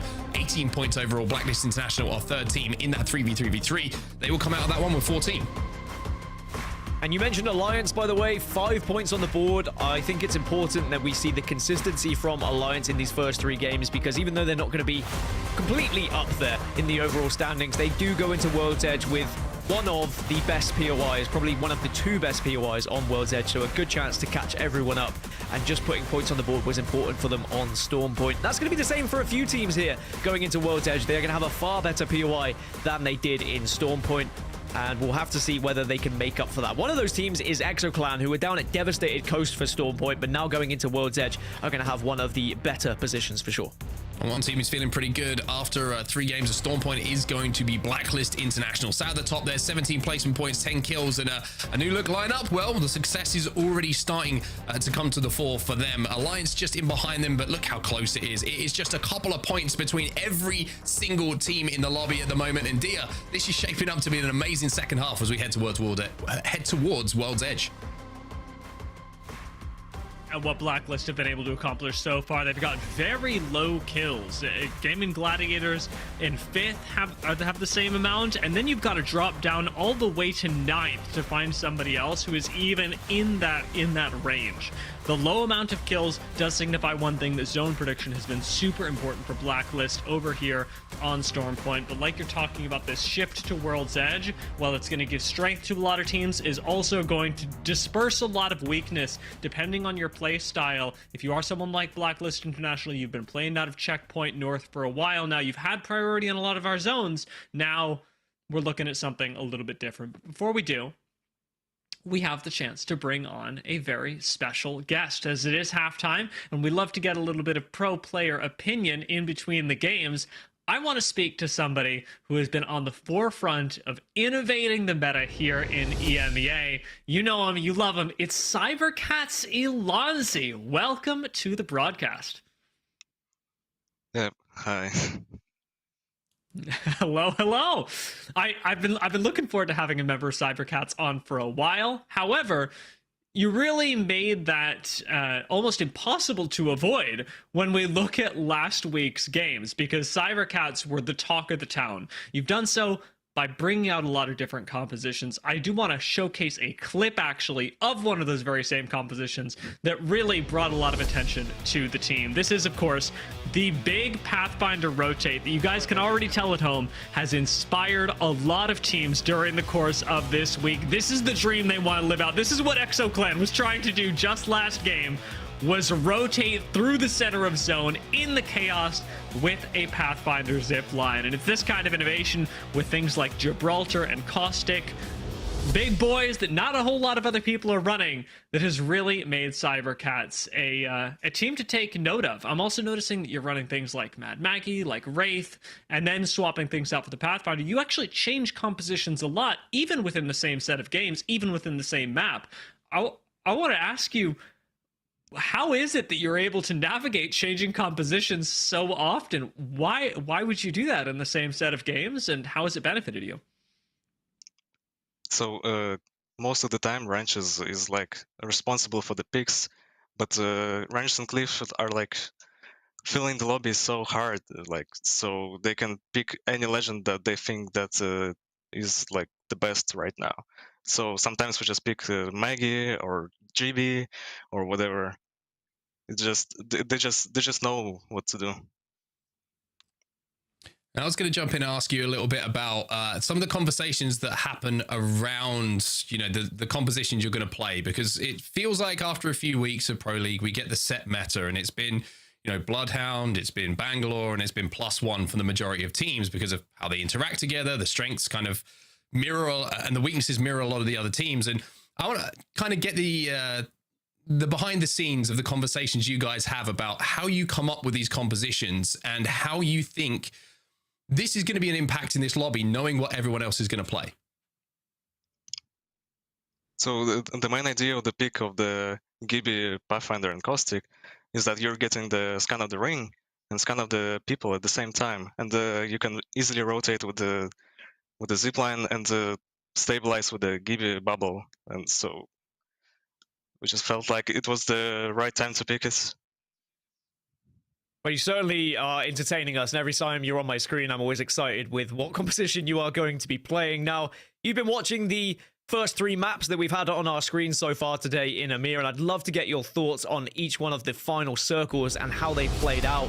Match number 1 ended towards Jurassic Park, but then shifted away towards Ceto Station. What did you see here in map number 1? So basically, FA Kids took a lot of space on the right, and they had a huge high ground with the bot tunnels and everything. Unfortunately, Effect almost killed 2 of them on the roof, but there was no way they could win it.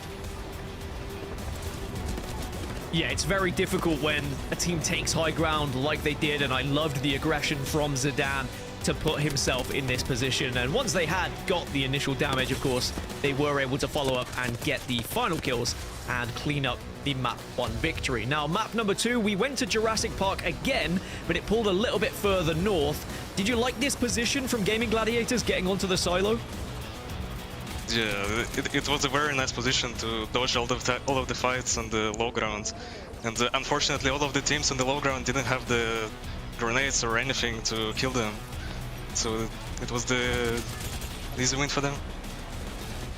It is as simple as that sometimes, isn't it? When you get that high ground, it becomes an easy win when no one else can really stop you from being in this position, and it was just a matter of cleaning up. But getting into that position was where Gaimin Gladiators was so impressive. Now, in map 3, we went all the way down to the southwest to Cenote between these rocks. How difficult is a final circle like this with so much open space? It was actually difficult for the teams on the opposite side because they were playing on each other, so they were forced to fight, and Nine Lives had no other option to other to third party them. It was a very funny way to conclude this game as well, since Nine Lives really did just walk in and pick up a few people. Realistically, looking at this game, I had a really fun time watching how EXO influenced it with the singular zipline up onto high ground, and you can already tell you guys are making an impact with the Pathfinder. A lot of other teams are starting to look at this pick, and I really appreciate how much you have inspired the course of this region, and perhaps even when we look at international competition, we could see Cybercats at LAN. Yeah, hopefully our ideas with the new meta and everything will get us to LAN, and we will succeed. That would be really exciting because we do love innovators like you guys. I do want to shout out as well. Thank you very much for joining us on the broadcast. If you guys at home liked Elonzi and want to follow more, as I imagine you did, you can follow them at Elonzi was taken. And of course, you can keep up with Cybercats at CybercatsGG. Thank you, Elonzi, for joining us for halftime. Yeah. Thank you for having me. Thank you. All right. It's time to get a move on because the players are impatient. They've heard from Elonzi. Yes, they finally have their Pathfinder gospel, but we know a lot of people behind the scenes are really waiting for the next game to kick off, and that means that Match 4 should be starting off soon. That's what we've got to look forward to next, and the transfer to World's Edge complete. Maybe we'll see a little bit of Gibraltar coming back. Maybe we'll see a little bit of Gibby. Gaskin, you won't be around to see it, as I'm going to send you on break. You've been working too hard, and I'm going to steal Onset away for game number 4. Thank you. Bye. All right, Onset. We're gonna start just saying that he's not here. He's not here anymore. Yeah, and we're gonna prepare. Everyone. He never leaves. Like, you think you've got rid of him before you know it. He'll go, "Hey, was he talking about me?" And you're like, "Oh, there he is." He just appears from nowhere. But I mean, it's great to hear from Alonzi, right? I think it's always interesting to hear some of the thoughts behind some of the compositions and some of the decisions that our players make, because you're kind of looking at it and you're going, "This is really out of nowhere." All of a sudden, it's like, where has this composition come from? And then once you actually hear like the breakdown a little bit of it and the ideas behind it, things start to add up and make sense. And when you see the success behind it, it always inspires someone else to try something. So yeah, great to hear from Alonzi. Very excited to see what they can do in the rest of the split. Well, I do wonder as well how much change they'll inspire across the league. We already saw with things like the Gibraltar maybe not being picked up as much as the Pathfinder. How much space is there for that both now and post-patch? Because Onset, we're not going to talk about it too much, but we are going to be changing a little bit of the meta when it comes to Tuesday. So how much innovation that'll free up for the rest of our teams is something that we can really look forward to. I do want to take a look at the POIs that were drafted moving into World's Edge, as that's going to be very important. It's going to change a lot of folks' chances. And of course, we're starting things off with first pick, EXO, Sky West, tale as old as time. Exo finally coming back home. They probably got there and they goes, who changed the wallpaper? Because we haven't been here for quite some time. But one pick I want to kind of highlight again, and I know I've talked about Alliance and their pick over on Stormpoint, but Alliance going for Harvester as pick 2 is somewhat surprising for me, because doesn't have the greatest loot pool, I would say, for a team who historically likes to loot up and be strong come the end game and play from the edge. More of a central POI, which maybe is thinking about a little bit of a change of approach for Alliance. They want to start more in the center of the map. They want to use the Pathfinder to make some quick rotates, and maybe that's down to the fact that some of these zones have been a little bit unpredictable. They want to see if they can get a really good early spot and play from there.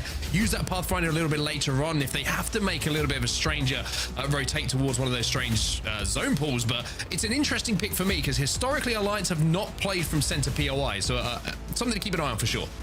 And I can't help but wonder whether they're going Harvester to at least have equal access to all the zones, because one of the things the Alliance was really known for was playing out of a spot like Thermal Station, where they basically have negative access to almost every zone and are always playing from edge. Perhaps with Harvester you can do that more consistently, you can find better spots. There's a bit of mystery to this, but it's a mystery that will be shortly resolved. I am taking a look at a couple of other notable POIs. 3D Max have Monument, but they also have Fragment as a result of no teams being there, and the same thing can be said for the FA Kids, and potentially Rats as one of those two teams could inherit the loot over by Dome. Yeah, I will say as well, NIP continuing their form and just saying, we're going Siphon. If you want to come with us, we'll fight you, which means that they just get Siphon. I mean, it's a good idea, isn't it? It's kind of one of those, it's like, it's one of those like chaotic decisions, which I imagine Nasky is heavily influenced. It's like, okay, we're just going to pick this every time, regardless of what side we drop. And if you want to come, then you're more than welcome, but we could ruin your game. So I kind of like it. I'm gonna bet, actually, just knowing the energy on that team, that they're actually kind of sad that nobody's actually gone over and contested them yet. Like, this is a team that largely is built for that kind of chaos, for thriving and when they need to contest, when they need to find these really awkward fights. In fact, these first couple of games have been pretty non-action for them because they've been very standard for the rest of the lobby. Yeah, something to note here as well is looking at the Alliance composition, it looks like a move away from Pathfinder onto Catalyst for this map. So you can expect, of course, a little bit of a change up when it comes to compositions headed into World's Edge. I would say historically more playable areas for a lot of teams, which allows quicker rotates, allows defensive legends to have a little bit more value in your composition and to hold down those spots for the end game. But always interesting to see if we have any surprises. I did see the Vex was still running the Pathfinder, if I wasn't mistaken. But here we go then, dear. We're into game number 4, and welcome everybody back to World's Edge. Unfortunately for Jay Hanzo, it looks like he might have to reconnect beforehand. Yeah, seems to have dropped off the map a little further away, perhaps getting oobed early on. So 9 Lives will be set behind in their rotation, sitting at tree for a little while, and hopefully being able to recover the banner, perhaps with a creative use of an evac tower. Their movement, however, will be largely up towards the north, as it does seem that you'll have to pass through Siphon. Not something that 9 Lives have access to in terms of where that future zone will go. They haven't quite hit the ring console yet, and will need to move to make use of one.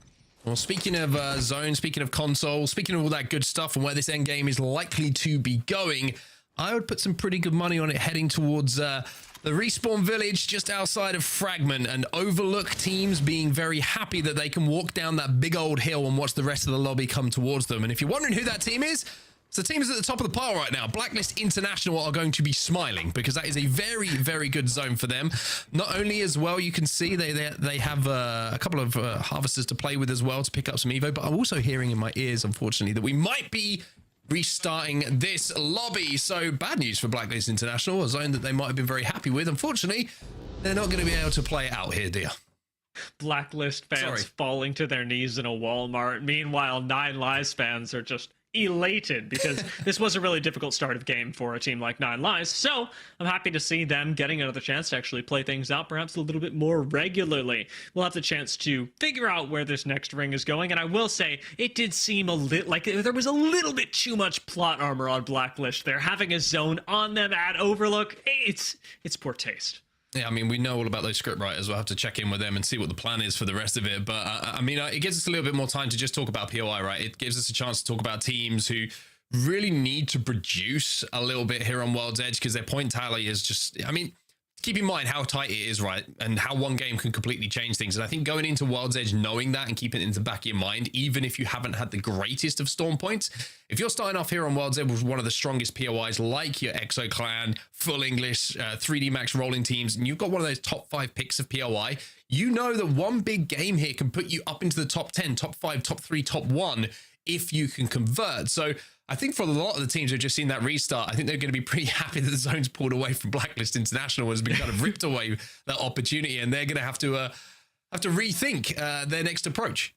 Yeah, but we're still early on yet into the day. I mean, first 3 games seem like a lot, but if you can have a good performance on World's Edge, like you said, you can start moving yourself into the points that, as we touched on at the start of the broadcast, are really necessary. I do want to take a look forward into the future, however. We did tease the patch notes earlier. I want to take a hard look at them now that we've got a little bit of time, because Bangalore Bloodhound have been staples of the meta for such a long time here in the ALGS, and now onset that might finally change. Yeah, I think one thing to note about the change, one of the changes to Bangalore, is there's been some feedback, of course, about, you know, when you're watching the game, when you're playing the game, sometimes visual impairment becomes something which is very difficult to overcome in certain situations with a lot of the legends that are being heavily picked at the moment in the competitive landscape. So one thing that's been done, and you can see from the dev note here, one of the things from the smoke launcher, the smoke grenades that go out there, basically are the go-to for Bangalore, right, is that all the players within the smoke will now have a white highlight visible to other players in the smoke within 20 meters. So you can't just sit in that smoke anymore and have a team next to you, reset nice and comfortably. You're going to be able to fight in and around those smokes. So it kind of takes a little bit of strength away from Bangalore. And you can also see from the dev note, the highlight is not visible from outside of the smoke. You have to be in it. So you have to be a little bit aggressive. You have to get up in the face of a team. And if you hear that red's going off, I'm very interested to see if teams are going to be more willing now, if Bangalore is still picked, to push through those smokes and try and take advantage of those audio cues that come through. I expect they would, and honestly, this changes the identity of Bangalore to more of the assault class catalyst, where it is more about blocking off lines of sight for your team and less about smoking just the team in front of you for an inherent advantage in the fight, to inject a little bit of chaos. Now you do have to think critically about whether other teams will have access to join into the smoke and join into the fight, where they'll no longer really be disadvantaged to do so. Let's talk about the other half of the duo, however, because it's Bangalore and Bloodhound, and Bloodhound's also changed, and Bloodhound has changed quite a bit. They still have preserved a lot of the identity of Bloodhound, still tracking, still keeping eyes on people who are quite far away, but the interaction with smoke no longer there on the ultimate. Yeah, I think it's a really important one, because there's a lot of talk about, you know, Bloodhound and the smoke interaction, and how it almost feels like there's no counter to it, right? Unless you run Bloodhound yourself to scan back, to force the team to kind of back up and think, hey, we have this knowledge as you do as well. But when you come to Beast of the Hunt and you jump into that ult, there's no real counterplay to it unless you pop ult yourself. And if you don't have it available, then even if you try and poke to get an angle, that Bloodhound is going to be able to see you through that smoke in the ult previously. And it really is kind of, like I say, very difficult to counter with anything in a composition. So you can see here that the dev note is, for the removal of threat vision through the smoke, Bloodhound would need to rely on their tac scan like other recon legends. So now you have to wait for that scan to make the play through smoke if you wanted to. And this should remove the necessity for Bangalore and Bloodhound to pair together and allow for some new roster compositions to form in its wake. So I think you're quite right. We're talking about this partnership, how Bloodhound and Bangalore have been synonymous with quite, I would say, a stint of time. One does not go without the other, it feels like. And now you're going to see that little change, which has such a big impact on how these two legends interact with each other. I mean, it's looking like things can change entirely. Now, this is changing just the singular ultimate, but the perks have also swapped around as well, just to reflect a little bit of that. Of course, when you are hitting blue armors, you've now got a small nerf to Bloodhound and the ability to get ult back nearly as quickly, changing this from being an ult reliant legend and again back into the recon. Whereas when you hit level 3, you now have the opportunity to pick up a little bit less cooldown on your tactical, especially when finding ravens. And fortunately enough, ravens are now no longer limited by how many teams are in proximity to you. So, Onset, you can keep getting ravens even into the end game. Yeah, which is obviously something that teams are going to have to decide what they feel is the most valuable when it comes to that level 3 upgrade. If, of course, Bloodhound continues to be a part of these compositions. So there's a lot of conversations to be had, of course, and I'd point people in the direction of people like Hodzik, who's put out, you know, his reactions to some of the patch notes and the changes. Likes of Raven, of course, have talked about it as well. Keep your eyes on some of these coaches, their YouTubes and their Twitch channels to give you a little bit of how they're reading things before we actually see the implementation of it in game. It's always fascinating to me to see, you know, the theory crafting before the practical implication when we get to game, because sometimes it doesn't quite line up. So keep your eyes, of course, on the next game day for when that's going to be happening. But I mean, back into the game here, Dia. We're finally back on World's Edge, and this one's for real.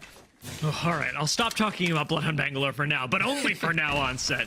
I'll be right back on it as soon as I've got an opportunity. Blacklist International, the inheritors of previous good fortune over on Stormpoint, now are going to have to make their way a little bit further south, but a nice loop path and overlook should take them right into an Evo Harvester as well. So still a pretty nice start, a pretty efficient one, and I like the fact that Uchako has chosen to land over in No Name, as many teams that start in Overlook do, to get an early scan on everyone else. Now, full information on teams that, well, you know, where they landed and who's rotating where. For example, 3D Max already making their way into Fragment is something Blacklist International might be curious about.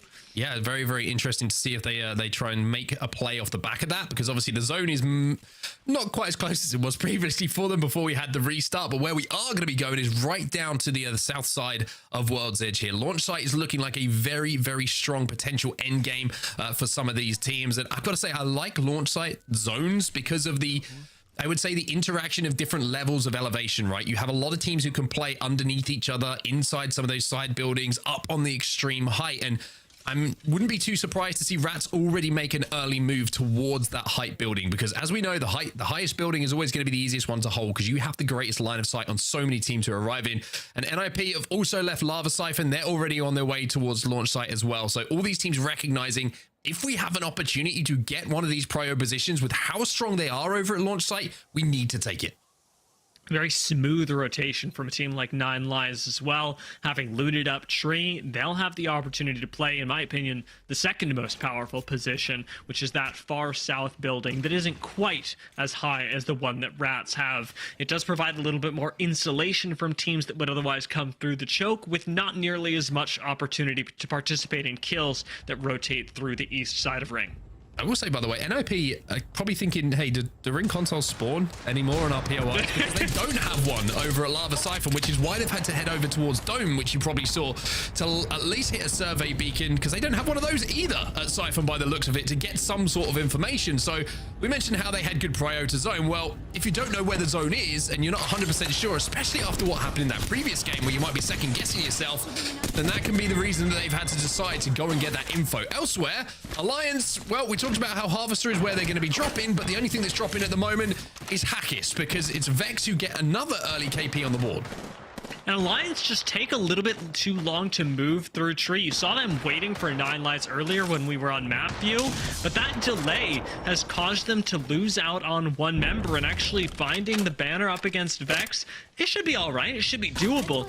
Getting a full res and reset for Alliance will be much harder, as it's not just Vex, but Full English, Passion UA that are all headed down towards the south, and even Vex is starting to hear those shots from Passion UA now. Yeah, you have to wonder if their escape route's going to be right. They have to try and get a banner, but also where do they leave, I think is a great point, right? Do they go through the tunnel towards Thermal Station? I mean, that might be an opportunity for them. They do have the banner of Hackis, and no surprise to see from Harvester they're playing Watson as well, due to, I would say, a pretty small loot pool when it comes to some of those meds that you can find, so it does give you the opportunity to not worry about that too much. But NIP, this time it's not going to be Nasky who falls, it's going to be Zane. And again, looking back on this game, they might be a little bit miffed to find out that they basically didn't have the ring console and the info they needed to get to that zone. But elsewhere, Nasky's got to go huge, and unfortunately, it's just too much of a task. NIP will go down, 18 squads remaining as we lose our first team. You could hear in my voice, but as soon as Nasky throws a nade, no matter how dire the situation is, there's a part of me that holds out hope. Now, FA kids do manage to take the fight. Now, having inherited Dome, they actually had a pretty smooth rotation here from Stacks. They'll get Survey Beacon as well, and a priority rotation into the south side of launch site that you actually can play really slow for quite a bit of time. I mean, I gotta say, I kind of feel a little bit for NIP how different their games could have been if they had info at their POI, right? You look at that last game on Stormpoint, no ring console. Nasky gets caught out because he's overextended from the POI. Maybe a poor zone call, who knows? But teams, one thing we can confirm, teams rotating quickly, knowing where the info was. And then the same thing here on World's Edge. First game of World's Edge, they land over a Siphon. It's not far to go to get here in towards where this end game's going to be, but they don't have info again, so they have to go out of their way. They're forced to take a fight they don't want to take, and then all of a sudden they're out of the lobby first. So rough games and unfortunate games for NIP here. They're going to have to do some work here at the back end of World's Edge, but Babylon's going to be careful here as Vex are taking a fair bit of damage here. That's one way to use Blood Ult. Just pops it, runs out into the open, and now doesn't get any value out of it. This is unfortunate for Vex, as they have to fully reset, having expended a very long cooldown that'll keep them from pushing into a position like the one full English hold and relegate them to the low ground. Much riskier position. See, they've got that Watson gen down, which makes this more playable. I always look at those areas, and if you don't have a Watson, it's like, well, we can just get naded out, and at some point someone's going to get some sort of damage they can make a play off the back of. But if you do have the Watson, at least, you know, you've got the guarantee that you're not going to get hit by that splash damage of grenades, and the fact that you can kind of swing out using the natural geometry to hold out any teams that are coming in from that choke from the tree side. But I think they tried to make a play to take that build away from Full English. Didn't go the way they wanted, and then they've just had to retreat back to this as a secondary spot. But Nine Lives, I mean, they've found some really good spots to play in the last couple of games, and they're in a very good spot here again, dear. One where they could even take a 3v3 later on into the game. Jumping down onto low ground, absolutely achievable if they find a favorable trade onto Vex. You will have to worry about pylon and fences as things go on, but lots of opportunity for fights to break out late game in launch site. Early game, that's not going to happen. Blacklist International have made their way up towards the next ring. In this case, having moved over towards Stacks, the smoke is providing crucial cover. The only reason Hiarka is alive right now, but somehow I don't think they're going to hit that beacon anytime soon. I mean, they are getting shredded here, and it's going to be a combination of Rats, Forbidden, FA Kids, lots of teams in and around the area who have potential lines of sight at the moment, but nobody can overextend. So the damage that's been kind of eaten up here by Blacklist International means they can rotate away now. FA Kids over at Dome, they're going to be safe for now, but everybody knowing there's too many teams in the vicinity who could third party means that any kind of damage cannot be capitalized on. You can't close that ground without taking damage yourself. So everyone sets down, and I think Blacklist International go back into Stacks and they think, okay, we now know that there's multiple teams in the vicinity, in the area around Dome. What is our next play? How do we try and plan our rotate? You got to imagine that with a ring like this, you really only have two options. Since you wouldn't push forward onto Forbidden, you can take the low ground, which I think Forbidden are ready for, or you can move up north and through Siphon, delaying your rotate into ring. Perhaps a better situation than the one Alliance currently find themselves in, or rather ANC currently find themselves in, where they've rushed the rotate and now find themselves with just a solo. Make that no one. ANC Outplayed go down to a barrage of teams, all of whom were waiting for that critical error. Yeah, that was an ugly rotate. It's the only way to put it. You know, it was a little bit blind. They didn't have info, and Alliance, who are back up to a 3, by the way. They did manage to get the res onto Hackis, are the benefactors of that. Vex also, I think, were involved in getting that final kill. Maybe a team that was up on height, but Vex holding this spot makes it very difficult for anyone to now rotate through that choke, because you can see on your screen the combination of fences and guns that are going to be staring at you makes it extremely difficult to move without taking damage. GG, though, they're doing a little bit of damage here as we see a banger come in. Is it enough to swing through the smoke into range of 3D Max? It doesn't look like it is. Gaimin Gladiators do have to play extremely careful when Blasts has been putting up so much damage. They do have to worry about how they navigate these close range fights. Let's jump into a listen in with the Gaimin Gladiators. I'm outside. No dog now. It's kind of fucking yikes. Kind of yikes. I think we chill. I'm fucking up then. Maybe look for me. I got scanned. Wait, I'm scared. Yeah, another squad, got it. I'm batting. Solo from the fucking compound. Come back. Yep. So hard to fight them. We have more nades, it's huge. I have no surrenders, by the way, I can't now. Popping accelerator back. Come on, we need to get middle. We need to get middle, lace up. Okay. I'm not popping accelerator then. We still have a good play, by the way. Okay, just go quick. I don't think we even like need that. Let's go mid Typhon. Yeah. But Running. I dropped ult. Can you grab it? Ultimate Quick, I have one. accelerator. Get Really the quick. job done faster. That should be players on mode. Let's reposition. Was the there. jump out of the comms? Something I just want to highlight there, dear, about the way that GG played that I always love seeing from teams is they were trying to play that fight around waiting for the scan coming in from Bangalore, right? And it wasn't, excuse me, from Bloodhound. It wasn't coming up for like 7-8 seconds, and the time was starting to elapse, and they went, do you know what? There's too much time in this fight. The team's probably going to start to look at this very soon, so they completely disengage and play the safer option. Elsewhere, DMS are not taking the safer option right now, as they have to fly into this fight. Good shots coming in. Taskmaster on his own, but he's a pretty special player, but not special enough. It's going to be a combination of Vex and Alliance who take out the final players. DMS will be eliminated. So many teams, and I weep for DMS, who did get so close to turning that fight around. Just a few too many squads. Swinny swoops in, taking out Alliance, whittling us down to just 15 teams. That means placements have started to come in, and Exo Clan have got to make their next push onto Vex, who have held the low ground for as long as I can remember. Well, this is going to be an interesting fight, right? Because you mentioned it. It's going to be the low ground team versus Exo, and the good thing for Vex is they've been able to peek and do a little bit of damage from this position for quite some time. So it's not going to be a straight fight. It's not going to be an easy fight here for Exo Clan, but they are going to have to force their way forward as that zone starts to become an issue. Nane's also going to be going in, going to be eaten by that gen though, D, and that's what we were talking about previously, right? It is an ugly looking fight. FA Kids and Forbidden taking a pretty nasty one as well. FA Kids do have high ground, but Forbidden have the caustic gas that's obscuring a lot of vision and the ability to push. Izadin waiting for their moment. We know wants to slide on the engagement, but hasn't found the opportunity to just yet. Instead, takes a chunk out of Forbidden, taking them down as yet another squad rolls in. It's players in here to clean up. Yeah, players getting the cavalry down, looking to pick up the knock. If they can get one, then this will be a very easy fight for them. But it looks like they weren't able to get a pick, if I'm not mistaken. So in this situation, they actually take the opportunity to put a couple of evacs down and say, hey, we're going to try and get ahead of you because the zone is going to be a problem for everybody. But Kajak, unfortunately, is left out to dry. He was forced to drop. And now you can see they are just moving in like piranhas here. This is a free KP for them.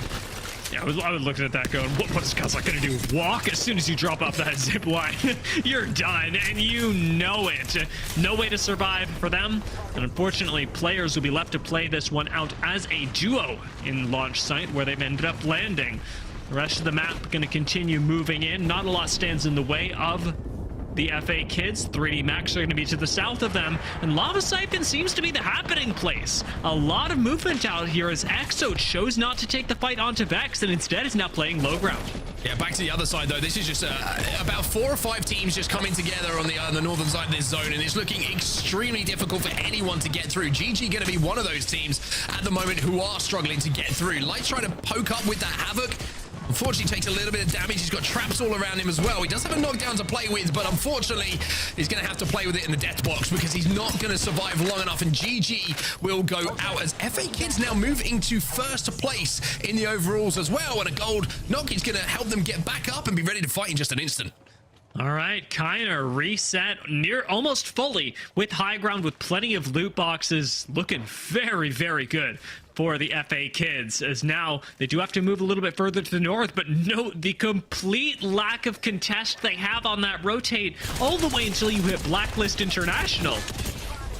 9 lies. They're going to be taking on Vex. This fight has been waiting to happen for quite some time. It's a 1v1 here, and Vibes is trying to find a knockdown shield, but cannot find it. And 9 lies will be eliminated. It will be Vex who continue to hold this position. And hey, they got a gold res as well, so they're going to be able to get back up at least to fight. You have to wonder if there's going to be a Moby around for them to get their teammate back on the map as well. But I just want to quickly go back as we saw that map overhead, right? Blacklist International, who we said disengaged from that crazy fight that was happening out towards Stacks. Well, they're now in an amazing position for this endgame, right on the tip where everyone else is going to be in front of them. So a lot of work for them has been taken care of by just their choice of rotation. Exo Clan are going to have to make a little bit of a different move though. This one's going to be aggressive. It's going to be a fight for them to get anywhere near this zone. In fact, we can say almost the opposite for ExoClan, where we're looking at Blacklist International going, wow, this rotation saved you a lot of trouble. ExoClan has given them a lot. Now they're dealing with it very well as a 3v3 goes their way. Stay healthy, get deleted, but that's not it for Exo. Yeah, they're going to have the zone behind them. It's going to be closing in. You can see Passion UA, they're in trouble as well. Max Strafey will be eliminated as the last player for them. 8 squads now remaining, as well as Danish make their play as well. But look at the difficulty to move for anyone across this open zone. You got Fuse ults, you got Catwalls, you got everybody just training their eyes onto these teams that are rotating. But ExoClan, the one advantage they have in this situation is they're last to arrive, and they have red evos, which allows them to survive for just a little bit longer.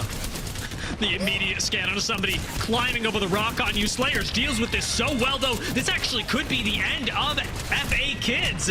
With one down on ExoClan, Swinny does have to take a reset, but they've got enough space to do so. FA Kids go down. ExoClan take that fight by storm and shut down a monster of the lobby. It's so funny, right? We talked about Blacklist International who are chilling at the moment over at Dome, feet up.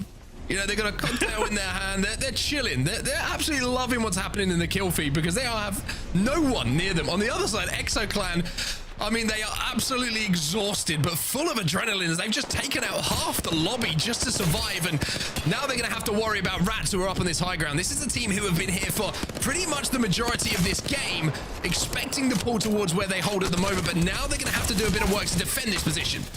Tolkien goes down. And with Vex on the push, plenty healthy as well. One miss swing from Denze could change this fight, though. A smoke does make this push a little harder, and a nice scan does the same. Vex gets swung on from behind. This reset is not being given any breathing room, but it's also not being given any nades. Note the lack of utility on the inside. Oh, well, surprise, surprise, there's a player climbing up. He gets absolutely... just turned into all kinds of dust. That was ugly. Vexo, amazing shots coming in from the Havoc. That clip size needs to go down very soon, and I'm happy it will be as Vex try and force their way in, but the zone, I think, is going to claim a few victims because, unfortunately for Clemmy, it's looking like Rats are going to move in from their position, allow the zone to do the majority. Oh no! Mania back in! Mania back in!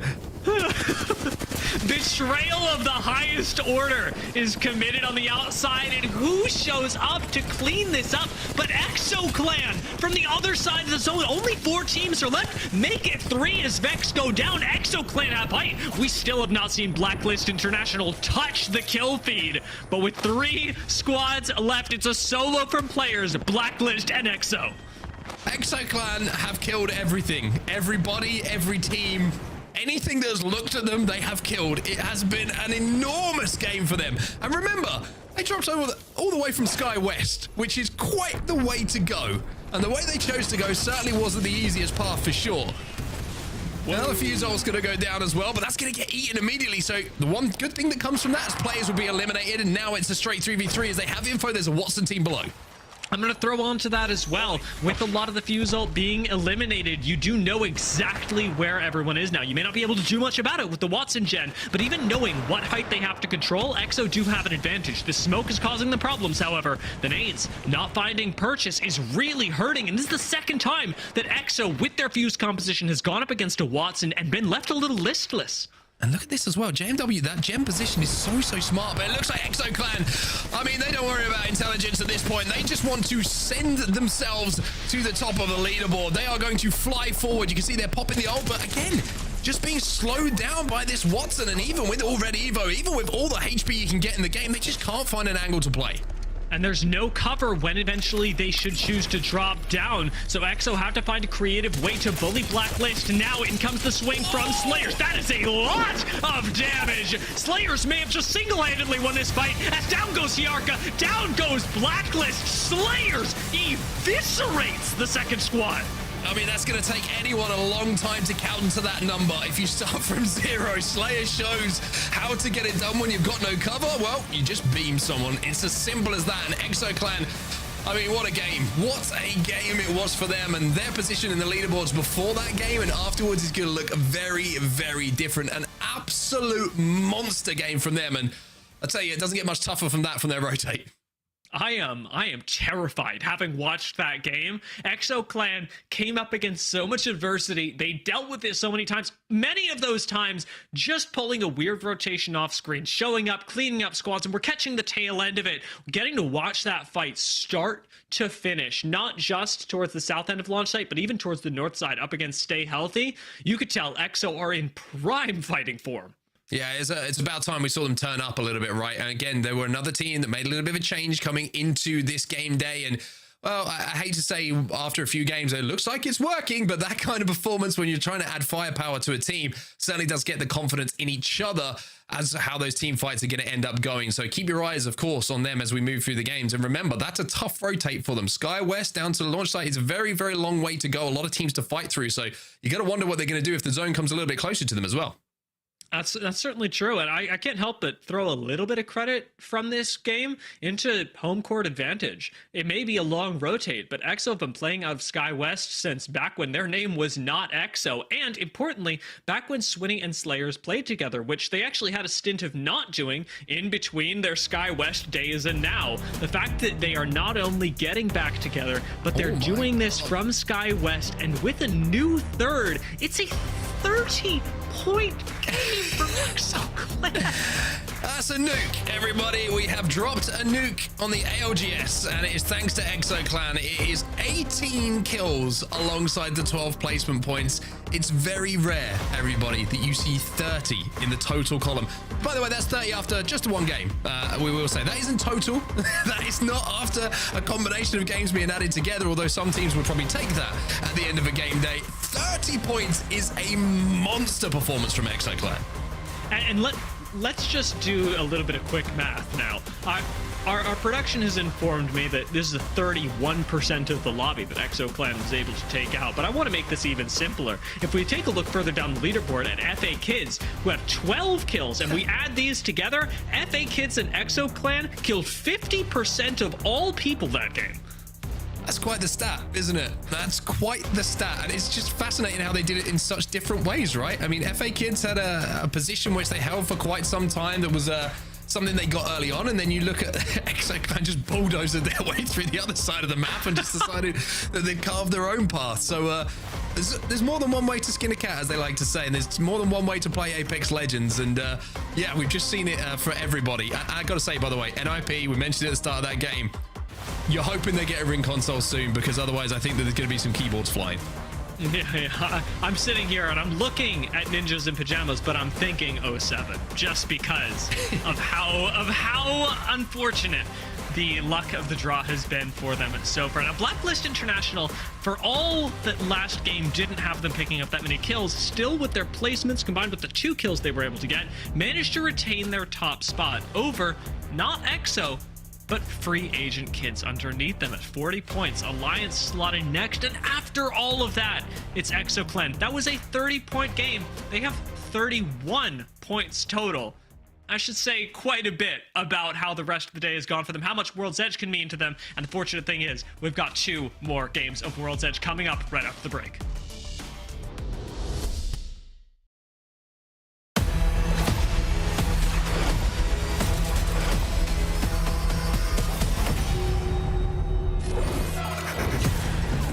As a medic, your job is to help people.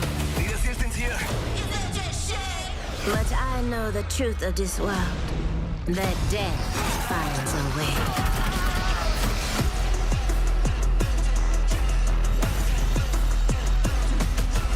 Time to rise and shine, skin bags. We all kill, Kapatid. I just really, really enjoy it. They're shooting at me. Getting your shield dance. Ooh, that's got a kick. I'm here to break the game. Eyes open! Even in the wind! Down low, too slow. Order, sunny side up.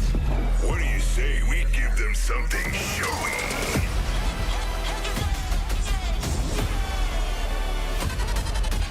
Coming in hot!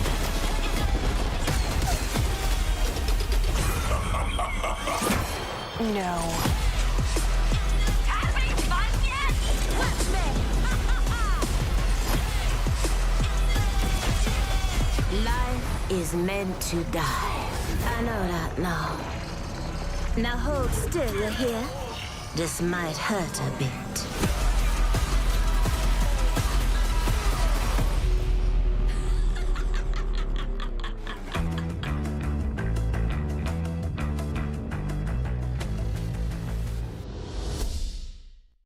Battle Beaver is the official controller partner of the Apex Legends Global Series.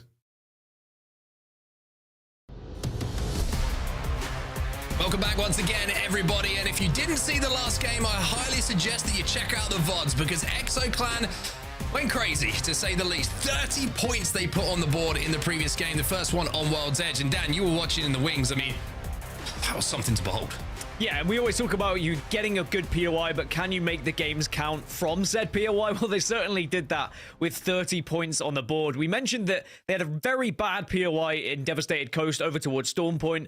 No zones that pulled towards them, and even a zone that didn't pull towards them then, they made it count from Sky West and really prioritized World's Edge being where they wanted to focus their points coming into that POI draft. Very impressed with their performance, especially considering the team change that we saw coming through as well. But now ExoClan, they put themselves within that conversation right at the top of the leaderboard.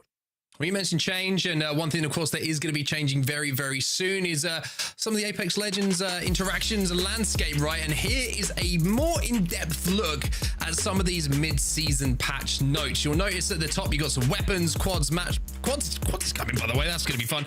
Map rotation and rotations and end rings. Dan, and I just want you to talk a little bit about some of these things in particular that jump out to you. I think most importantly for ALGS, the end rings is going to be a big change. There is a more even distribution through the map. We are going to see roughly a 25% chance of each quadrant being in a final circle. So we have seen patterns throughout ALGS where sometimes like the entirety of Thermal hasn't had a ring, for example, on World's Edge. Well, that would more likely change now with these patch notes, which means we should get a far more fair final circle scenario for all of the teams competing in the ALGS. Yeah, something to note as well is I'm sure a lot of people are smiling right now who do not enjoy using the Havoc. Me, being personally a controller player who plays Pathfinder, is sad to see the Havoc getting a little bit of a nerf. But it is completely understandable. You see how popular it is and how strong it is. And it's going to be the mag size is reduced for all of the mags, including no mag. And we'll have to see if that's going to be enough to see if that is going to have the impact that is required. I've got a feeling it might need a little bit more.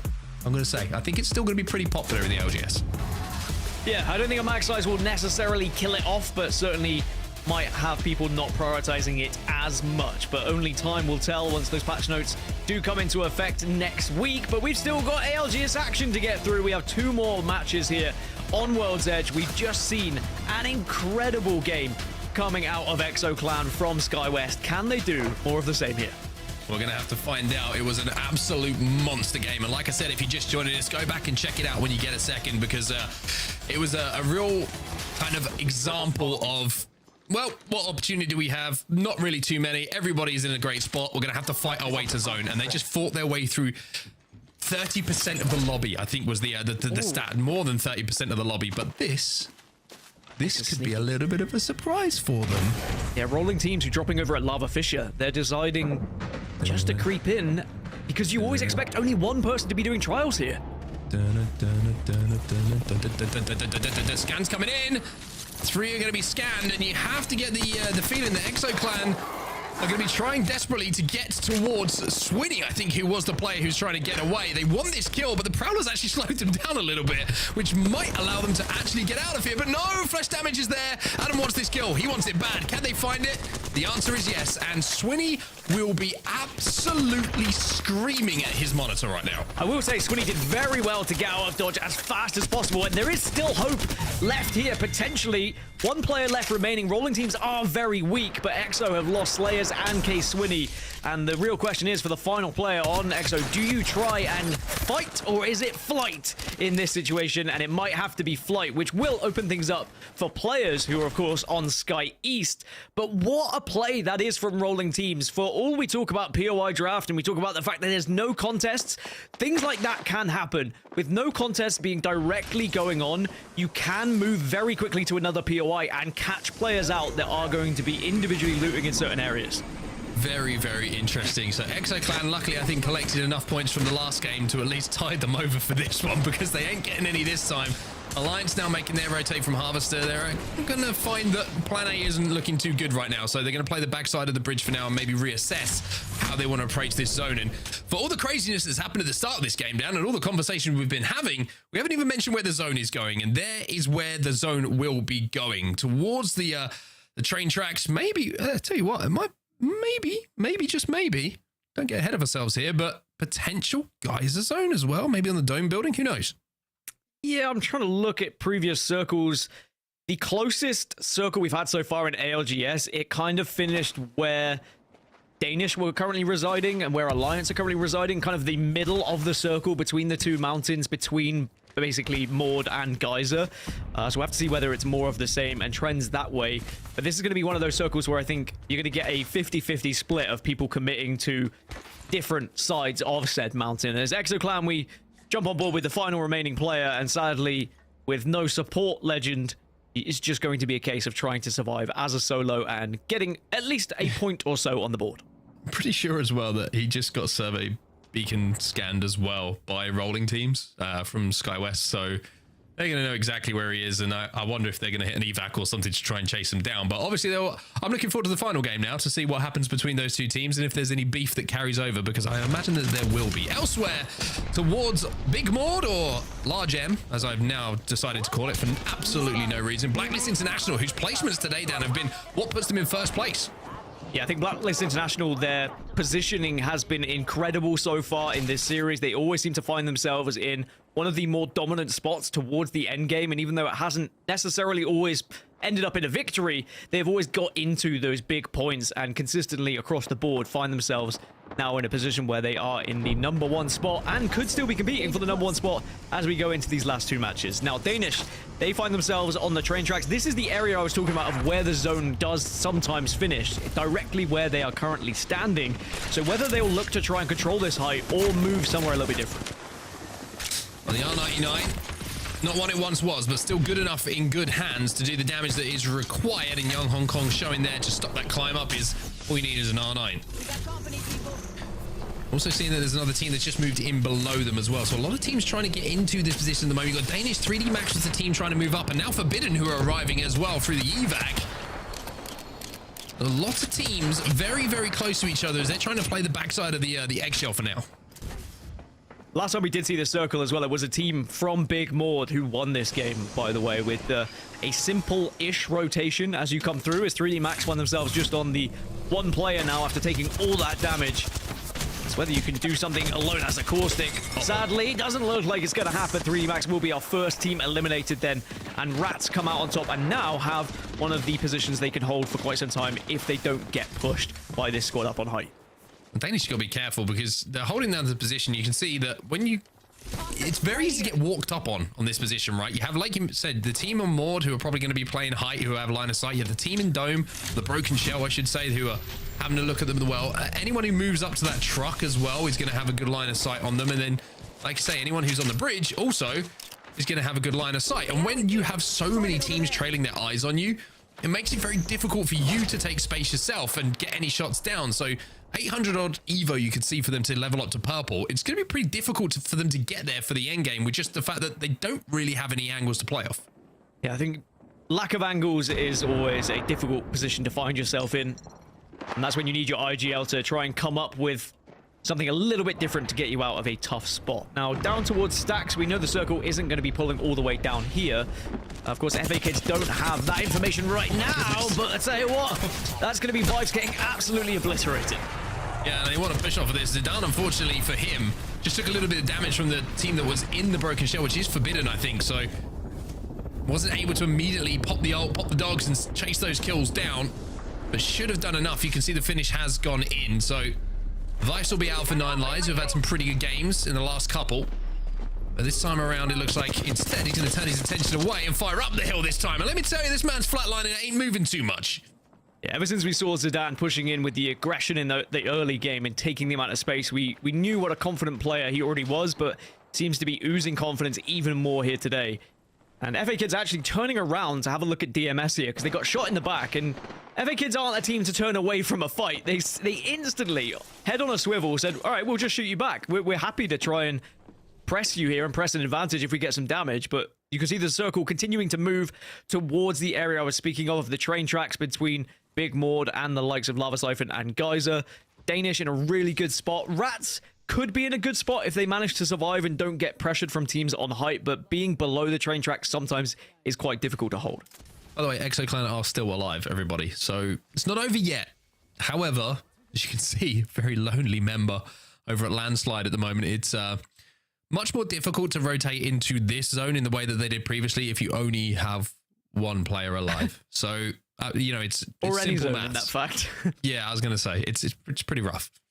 But at least there's the option of, you know, getting into the top 15 and getting 1 point, maybe even getting further and getting a couple of points, because those placement points could be everything for ExoClan as we look towards the end of this series. Now, NIP, a team who hasn't really been able to find points thus yet, only on 11th and 16th position right now, moving from north to south, and they're being chased by both players, and then it would be rolling teams afterwards.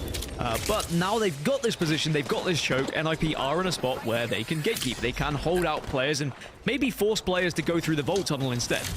I need to just say again, by the way, NIP for the 3rd game in a row, no beacon, no ring console, Siphon.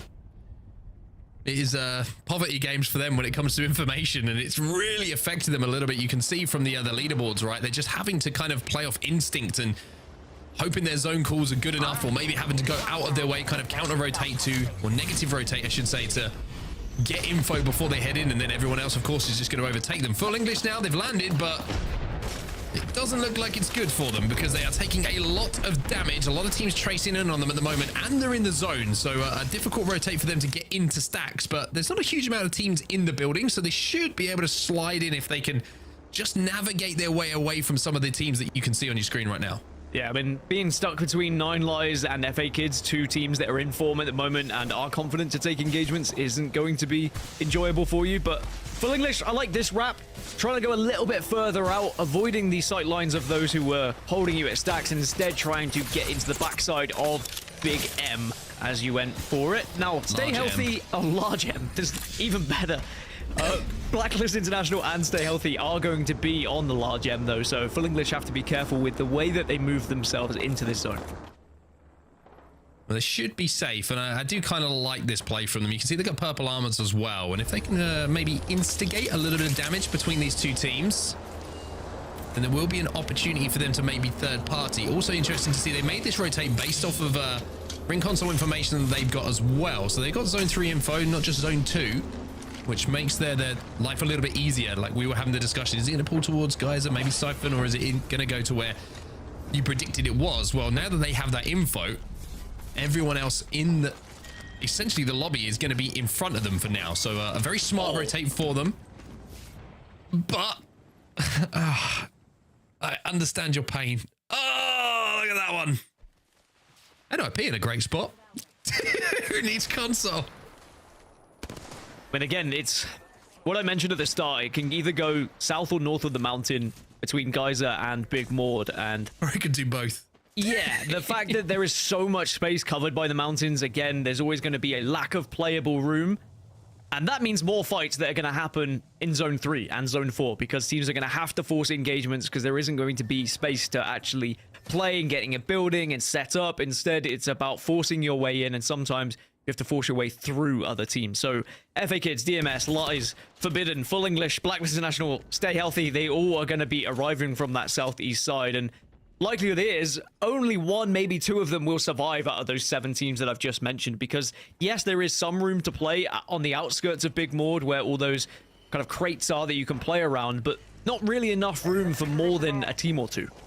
Yeah, it's that paintball area is not the best area, like you say. We do see some end zones there, but I gotta say I haven't seen one for quite some time over there, and I think a lot of the teams are a little bit surprised. Maybe outside of Danish and GG, who are set up in a fantastic spot for this end game, and that truck is going to be prime real estate for people to hold down as well, especially because of the KP opportunity it will offer you from all these teams who are going to have to force their way in zone a little bit later on. But one team is going to be forced upon now is inside a Geyser, and it's Alliance, and rolling teams are heading towards them at the moment, but there's Arc Stars, there's nades, and I was about to say the armor looks great for them, but unfortunately they get knocked first. Yeah, rolling teams have the reward of stealing away Sky West, of course, but sadly, it's not helped them out with the push because Alliance have been able to pick off Adam.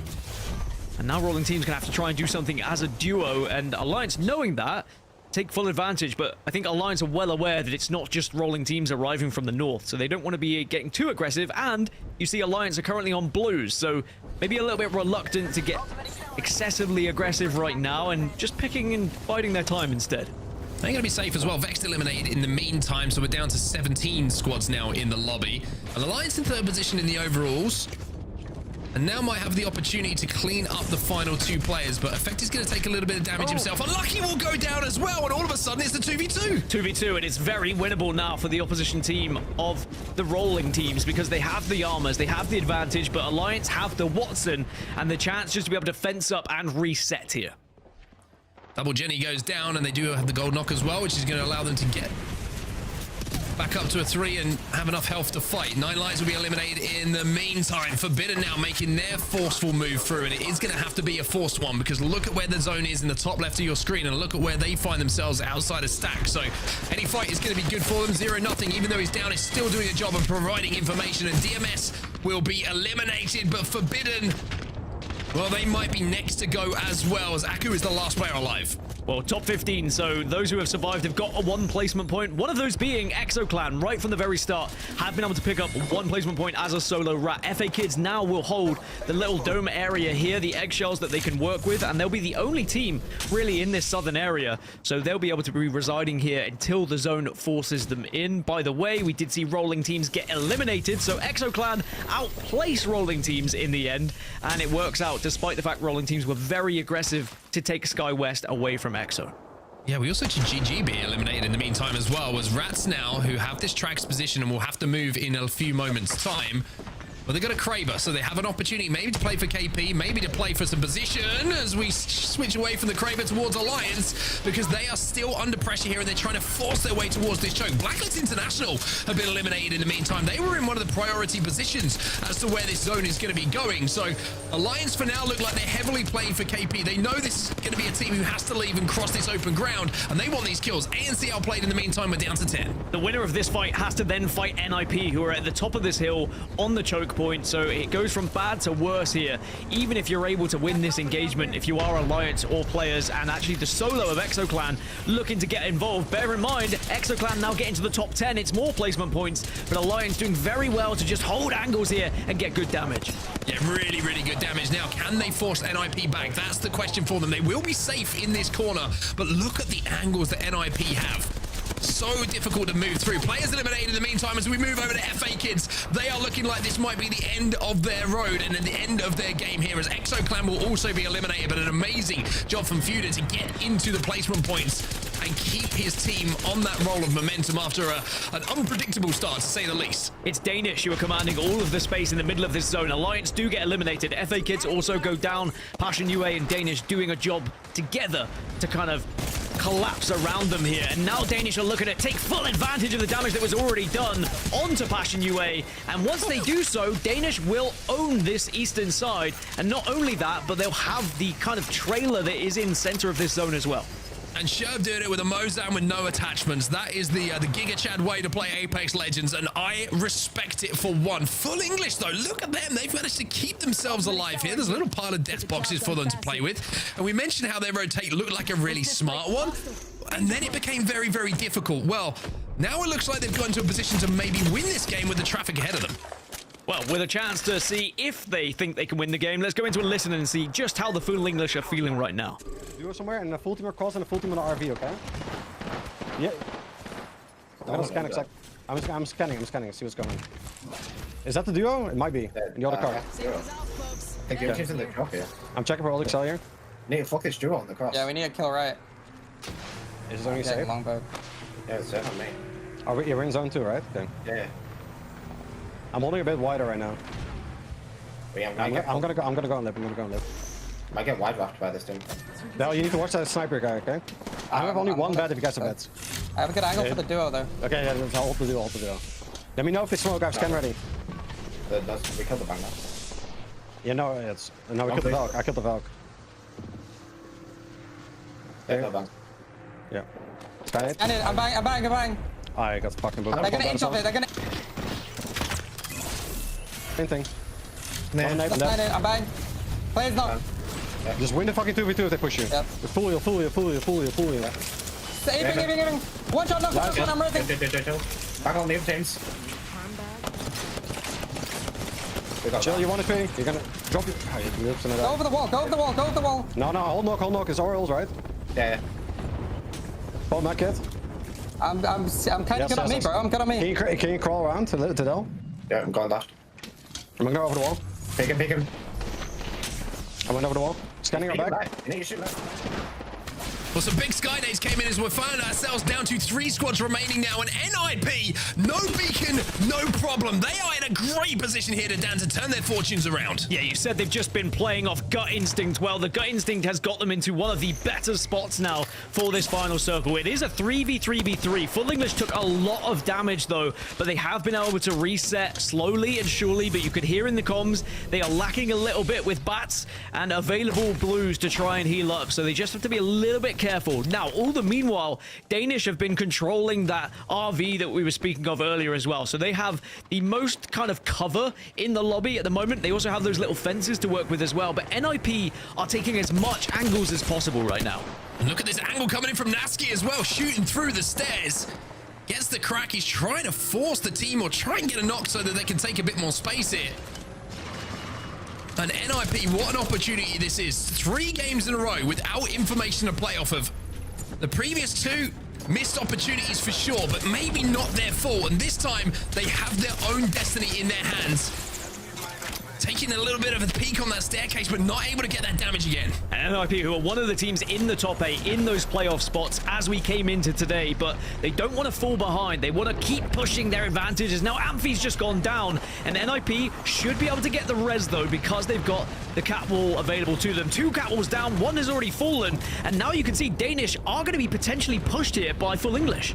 One thing the Danish have done well is keep that bang ult available, right? They held on to it, so anyone who has to move now from the open ground, from the cover across the open ground is going to have to take a little bit of damage, and that's exactly what NIP are finding. However, Full English are finding out at the moment that this isn't going to be an easy game to win either, and Danish just set up surely to take this one home down. Danish should take this unless we see anything miraculous from NIP or Full English, but Danish have everything they could possibly want. It's as easy as that. Danish get the victory. They held their RV for so long, but most importantly, they won the big fights in the early game to give them that spot. And because Full English sent it on towards NIP and they kind of forced themselves into that position where they were weak, it just opened things up for Danish to clean up. Danish with the win then. It was a position they held for quite some time, and when we first checked in with them, it was kind of like, how do they survive this? How do they get into a position to win this game? Well, as the zone just kind of shifted away from where maybe some of the teams were expecting and towards where their position essentially was, getting hold of that RV, that truck was so important for them in that end game. But I want to give a huge shout out as well to NIP. I mentioned how they've had to play with no beacons and really kind of had their games affected by it in the previous game. Sometimes that's just the roll of the dice. Well, getting into a second place there, I think they managed to close out in those final moments is going to be huge for their confidence, knowing that there's still a little bit more Apex to play today.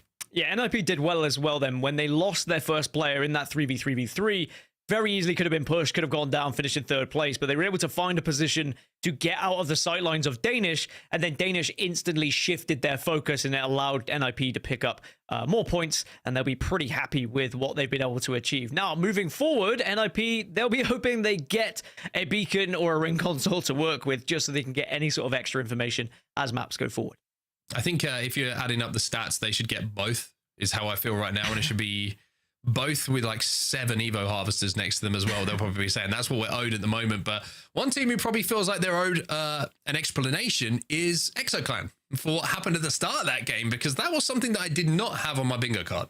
They did manage to survive. The Rat got into the top 10 though, so at least placement points achieved, so job done for the solo. But yeah, rolling teams deciding, dropping at Lava Fisher to say, well, why should we give Sky West just to the team that's next to us? How about we actually try something a little bit different? We know there's usually only one player that does trials on their own, and it is the biggest indication of being able to send it on someone with all the information that is possibly there for you. You wait until that button is hit, you wait until those Prowlers come out, and then you full send. Well, here's the scores from match 5. The total points you can see on the right-hand side is Danish with that win and 11 kills as well. It will put 23 on the board. NIP, second place for them, 5 kills means they get 14. Full English, as well. A little bit of a return to form for them after another little bit of a slow day means they get 10 points on the board. Passion UA, by the way, 10 points for them. 6 of them coming through KP means they'll be pretty happy with their performance in match number 5 too. Now, it's not been the World's Edge that maybe Alliance could have achieved so far from Harvester, but still consistent points to keep them in the conversation of potentially winning today's series. And then we saw the early leavers, 9 Lives, Vex, 3D Max, and DMS all going out without a single point. But what is important is those who still exited early, the likes of Forbidden, Rolling Teams, Gaimin, Gladiators, were able to get kills on the board to at least ensure the fact that they could be putting something towards catching up those teams at the top. We'll take a look at the stats from our top 3 from that previous game as well. And you can see in front of you, it's going to be Danish who will have the majority of the kills for sure. They were the ones who put up the most in that top 3. Young Hong Kong with 5 kills to his name and 5 assists. They're doing a lot of work for his team alongside Sherbet as well. He managed to put up 4 kills and 5 assists respectively. NIP more. You can see they're probably a little bit frustrated they didn't get some of those kills of the teams coming out of Geyser. Only came away with 5 total KP in that game. But more important for them is they got the points on the board to put them within striking distance. And what I mean by that is you look at them in the moment, the overalls. They're down in 12th, right? NIP, 12 placement points, 13 kills overall, 25 points. But one big game in this last game, and you could be up in that top 5. So their fortunes could certainly change. They really could. And, you know, the top 5 is relatively close past Alliance. Exoclan and players being on 34. People can get up there, but it's FA Kids who lead the charge, but they are closely followed by Blacklist International, who have been excellent with their positioning, found themselves in almost all of the final circles. Yes, they might not have been winning those games. They might not have even got into the final 3, but they have been in that conversation. And if they can do it again, maybe they have a chance to find themselves at the top when the series ends today. So we find ourselves in a very similar position that we have in the last couple of weeks, right? Everybody's so tight. Everybody's so close together when it comes to those points. And the final game is going to decide how that leaderboard looks. Make sure that you're here in a few minutes because we've got our final game coming up on World's Edge. We'll see you in just a few.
Welcome back, Apex fans. Perfect time to join us as always. It's never a bad time, but this one is particularly good as we have one more game to go in today's match day.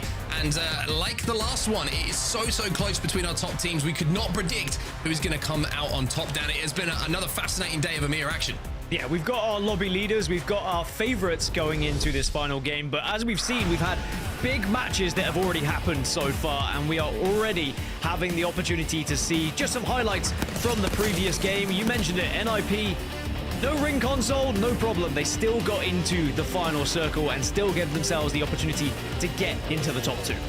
Yeah, an interesting point coming in from Dia here, just feeding some stats to us from behind the scenes. There's Blacklist International I want to kind of highlight because the last time, these two lobbies went up against each other, these two groups, they placed 20th. So a real turnaround for them. And NIP were actually the winners with 70 points in total, so kind of dominating the lobby a little bit, and it's not looking the same here as we head into match number 6. World's Edge is going to be where it takes place, and It's going to be, I think all eyes are going to be on SkyWest to start this off, right? Because ExoClan, I think they might send 2 players to Trials if I've got anything about me and I can predict anything.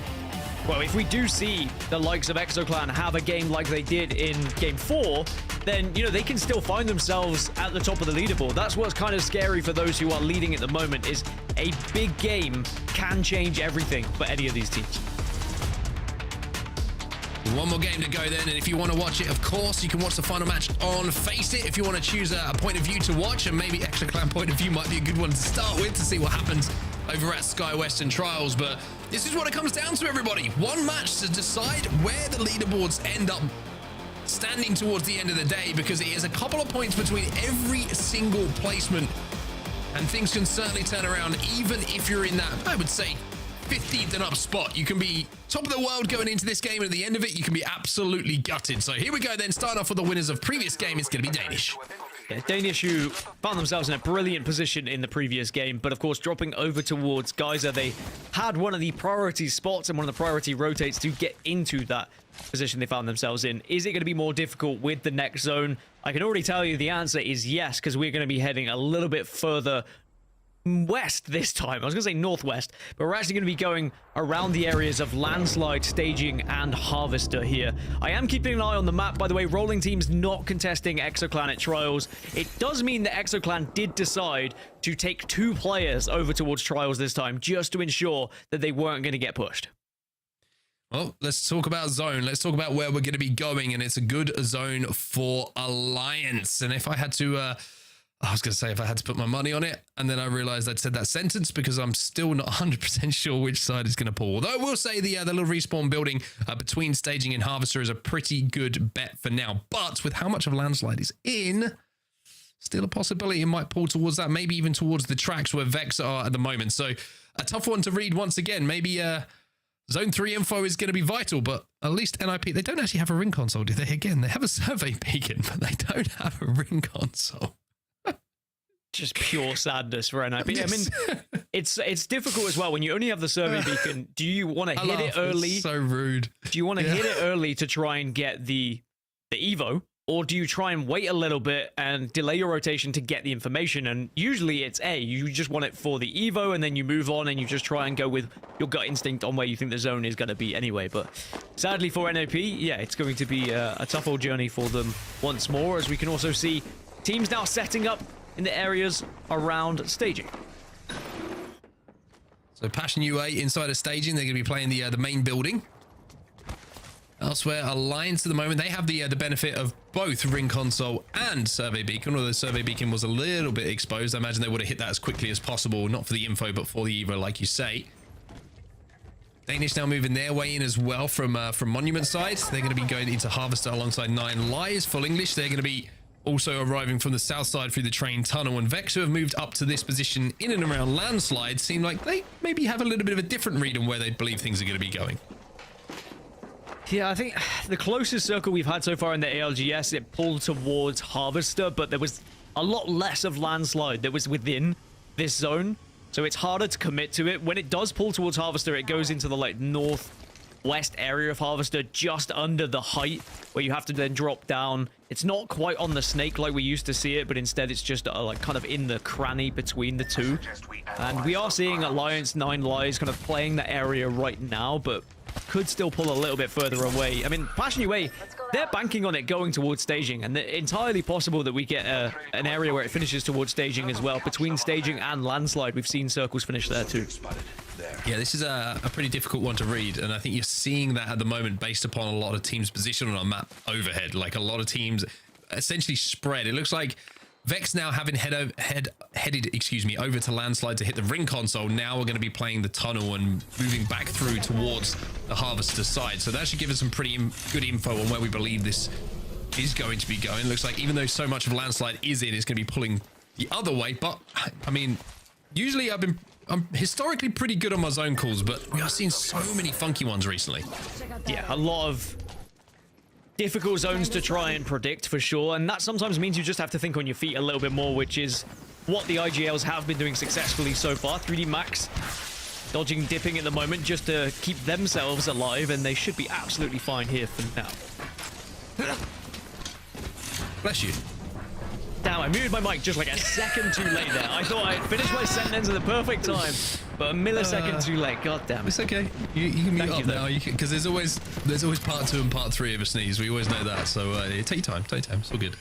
Not too much action taking place right now, although we do see a knock coming in from Tolkien onto Sir Dell. So Full English are going to have one knock. Going to be interested to see if that turns into a kill and a death box, or if they'll be able to get him back on his feet. But 3D Max, they're set up inside a Skyhook at the moment. Good news for Exoclan, by the way. Exoclan are good. Exoclan are chilling. Nothing happened. Nothing disastrous. Rolling teams are on the southern side of Skyhook West at the moment.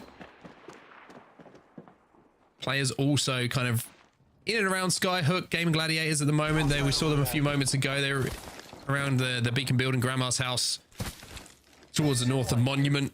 Rats at the moment just playing the height, holding some teams out for now, but a little bit of a slow last game, and it doesn't surprise me to see that, right? Because everybody knows that this is one game that can change a huge amount of placements for them.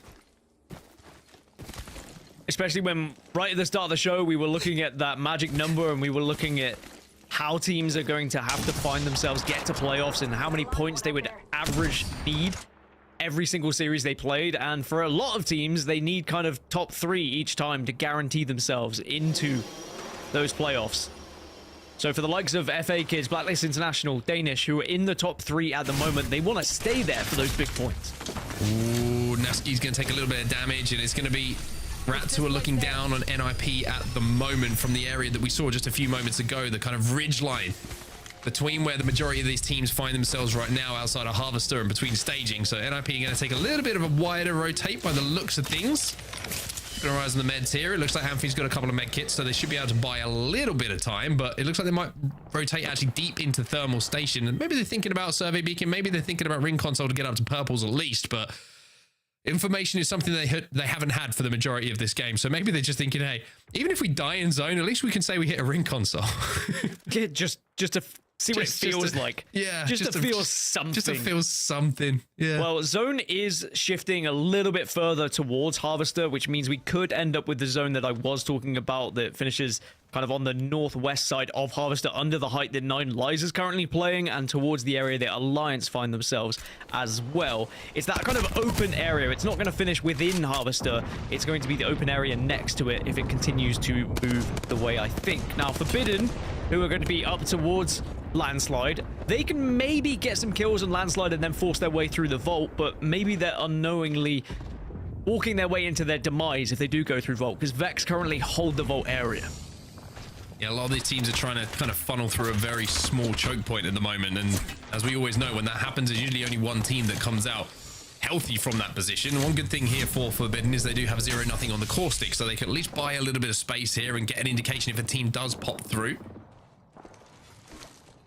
GG trying to force their way through. You did see ANC Outplay get one of their players finished as well, so they've had to counter-rotate outside of the zone to try and see if they can get them back into the game, but by doing so might run into Rolling Teams and Exoclan, who, by the way, might be part 2 of the story about to take place over at Lava Fissure between those 2 teams.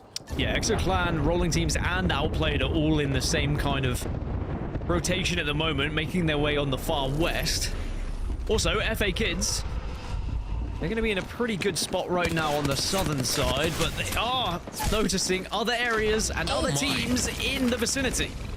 Yeah, there's some big shots. I mean, they didn't really poke that much, but just great team fire coming in. And now they're going to have to burn the catwall to get him back onto his feet, but that's why you have the catwall, right? It gives you opportunities to reset as well as rotate. No armor swap going to come in so that everybody has a little bit of health to play with. And now a few meds being shared out as well, but the only problem with getting knocked in that position is now you don't have the catwall for your next rotate. Now they will be safe and they will be able to hold this choke for quite some time, but one team who's probably not feeling too safe right now is NIP, because Amphi is out of the game and it's up to Zayn and Naski to survive. Yeah, the saving grace for FA Kids was that 3 teams turned up at the same time and they all started shooting each other. NIP being one of them, Rats and DMS all trying to force their way through this same tunnel on the south. NIP as a 2, what can they rescue here to try and keep themselves in that top 8 in the overall standings to be in a shout for playoffs as we move forward here in Pro League. And for FA Kids, you mentioned it, they were able to find a spot to play, and that's important because they're in first place at the moment. They don't want to be going down early and offering up what is a great opportunity for them to find big points here today, as NIP are officially eliminated here. Rats and DMS getting the job done working together. Yeah, I imagine what those conversations are going to be coming in from NIP as well. A little bit frustrated, I would imagine, with the cards that have been dealt today. But Rats, they take care of them for now. Elsewhere, you did see that GG and Blacklist International have a little bit of a poke as they try and work their way through the choke towards Harvester. But as we stay on board here with the fight that's taking place outside of Thermal, onto this ridge line, there's so many teams who are stacked up at the moment. You can see it's Rats, FA Kid, and DMS all in the vicinity and all want to take control of this tunnel. Yeah, FA Kids just need to be a little bit careful they don't overcommit because they do have the high ground to work with on that eastern side. DMS might get forced back. Elsewhere, you can see 3D Max. They're on the north. They're fighting players at the moment just coming out of Monument. They might have to actually force this engagement because I don't think they're going to have time to try and move away and rotate out of this one. Yeah, this zone's going to start hurting as well. So the longer this fight takes, the bad news, the worst news, I should say, is for every single player who's involved in this fight. And for 3D Max, who are the team who are behind players at the moment, essentially both teams are just damaging each other. And you would imagine the Blacklist International, who are overlooking this safe in zone at the moment, should be the benefactors of it. There are Blacklist International. I mean, it's a great shot from our observer to show you exactly how things are looking, and that's right at the top right-hand side of your screen. So everybody with some pretty tough decisions to make outside of Blacklist International on that side. So zone is continuing to trend towards the area I previously mentioned. So just north of where 9 lies are, in that open area, has been the final circle many a time. Sometimes, back in the day, it used to drift towards the snake of where Alliance are holding as well. But I think it's more likely to be in the open space, which is going to be difficult for a lot of teams arriving late. Now, Gaimin Gladiators on this eastern side, they're being contested by Stay Healthy, but also other teams that could join this fight if you're not careful. So you either want to finish it quickly or just avoid it entirely. Yeah, this is a really rough spot, though. You can see they've barely got any cover, and Alliance are just going to overextend a little bit here. Hackis is taking an off angle to force them to take a fight themselves, and unfortunately, it's looking like this could be the end of the day for GG. Last swing going to come in, and Gaimin Gladiators will be eliminated. So another team who was up at the top of the leaderboards falls out early, and for teams like Stay Healthy, that's a great piece of news to receive, knowing that if you take out the teams that are above you, and trust me, there's a fair few of them when you're in 17th, you can jump up those leaderboards extremely quickly. Yeah, Gaimin Gladiators is our first team in the top 10 in the overalls to go down here, but that opens things up, as you mentioned, to those below. 3D Max, rolling teams, 9 Lies, VexX, who are all chasing the likes of Gaimin Gladiators, and even further up, Players also go down. That's another team in the top 10. They were in 6th coming into this, so they won't be able to get any further. They won't be able to progress, and then rolling teams go down. So we've just had 3 teams within our top 10 eliminated in such quick succession. We're about to have another team eliminated as well, as Andy Jax is spraying desperately, but unfortunately the zone is going to claim not just Exo Clan, but him as well, you would imagine. As 3D Max, the zone's closing behind them, but there's still a little bit of time to craft on your way through. They will be safe. ANC Outplayed eliminated. 13 squads now remaining, and all of these teams on this northern side, by the way, still have to rotate, and everyone has banked on the rotate through the Vault Tunnel. So everybody here, and that's 4 teams, by the way, including VexX, who are holding it at the moment, have to go through one spot.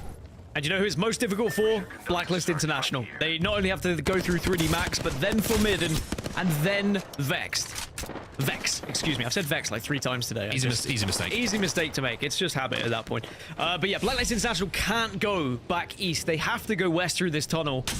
And sadly for them, even if they're able to beat 3D Max in a straight 3v3, it won't be a straight 3v3 because Forbidden are just waiting in the wings to try and pick up the pieces of what potentially could happen.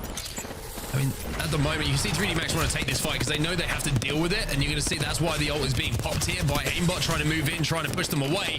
But Blacklist International, they're holding the line here, and all of a sudden this is turning on its head. They know they have to take this fight, but this is just playing into the hands of Blacklist International. Forbidden now moving up as well, but Blacklist, they've pretty much stayed healthy, and if they can get an armor swap out of this, then they will pretty much have a straight 3v3. Oh, they're so weak though, and Forbidden have to be quick and take full advantage of how much damage they've been able to lay down from a distance, and they should surely clean this up. Blacklist International are retreating all the way out of the tunnel, by the way.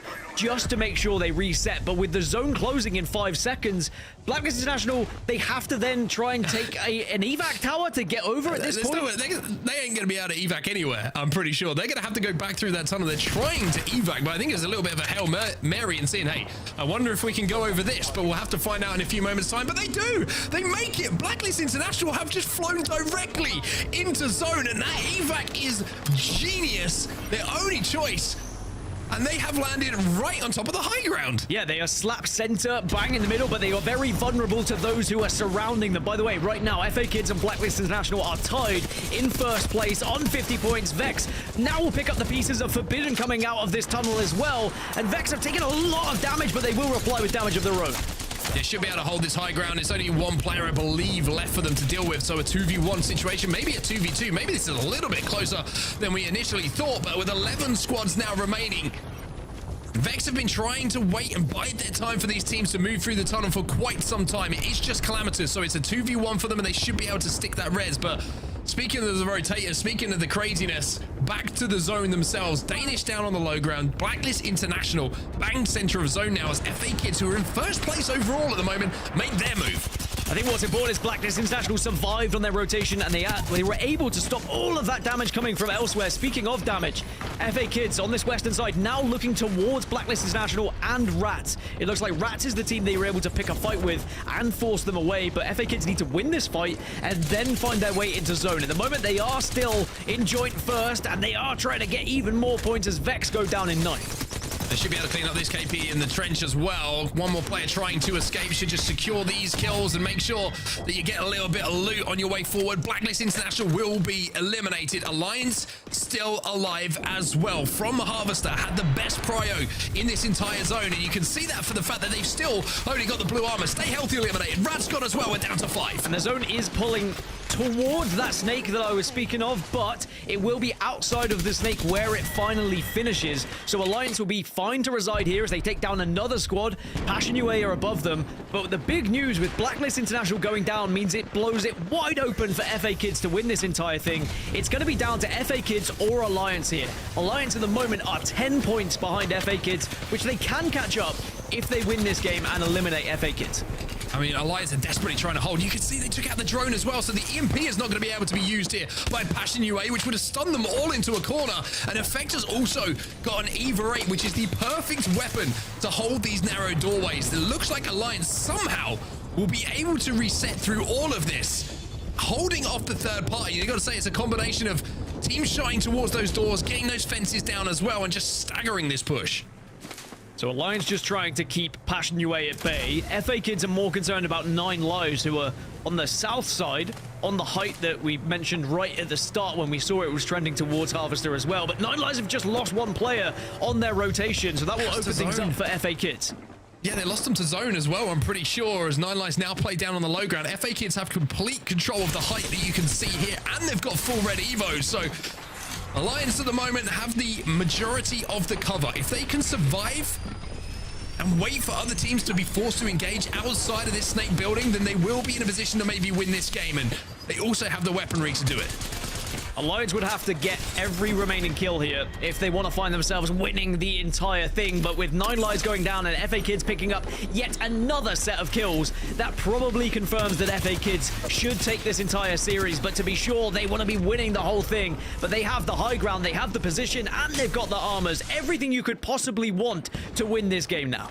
Well, we might see a repeat of game number 1 here, Alliance versus FA Kids, and last time it was FA Kids in the 3v3 who got that win, and Alliance had the better Evos that time around. Well, this time it's FA Kids who have got the better Evo, so we'll have to see if they can deal with Passion UA if this 3v3 is going to take place. And there is that first knock coming in from the man who has been instrumental in the success of FA Kids today. Zidane with the first knock onto Max Strafey. No ult for Zidane, but I don't think it's going to matter too much. They just need to make sure they're playing together here. Don't overexpose yourself, don't overextend and get taken out and put your team in a scenario where they have to fight as a 2. Zidane is taking a very aggressive position, which can work out, but it can also be a detriment if you're not too careful.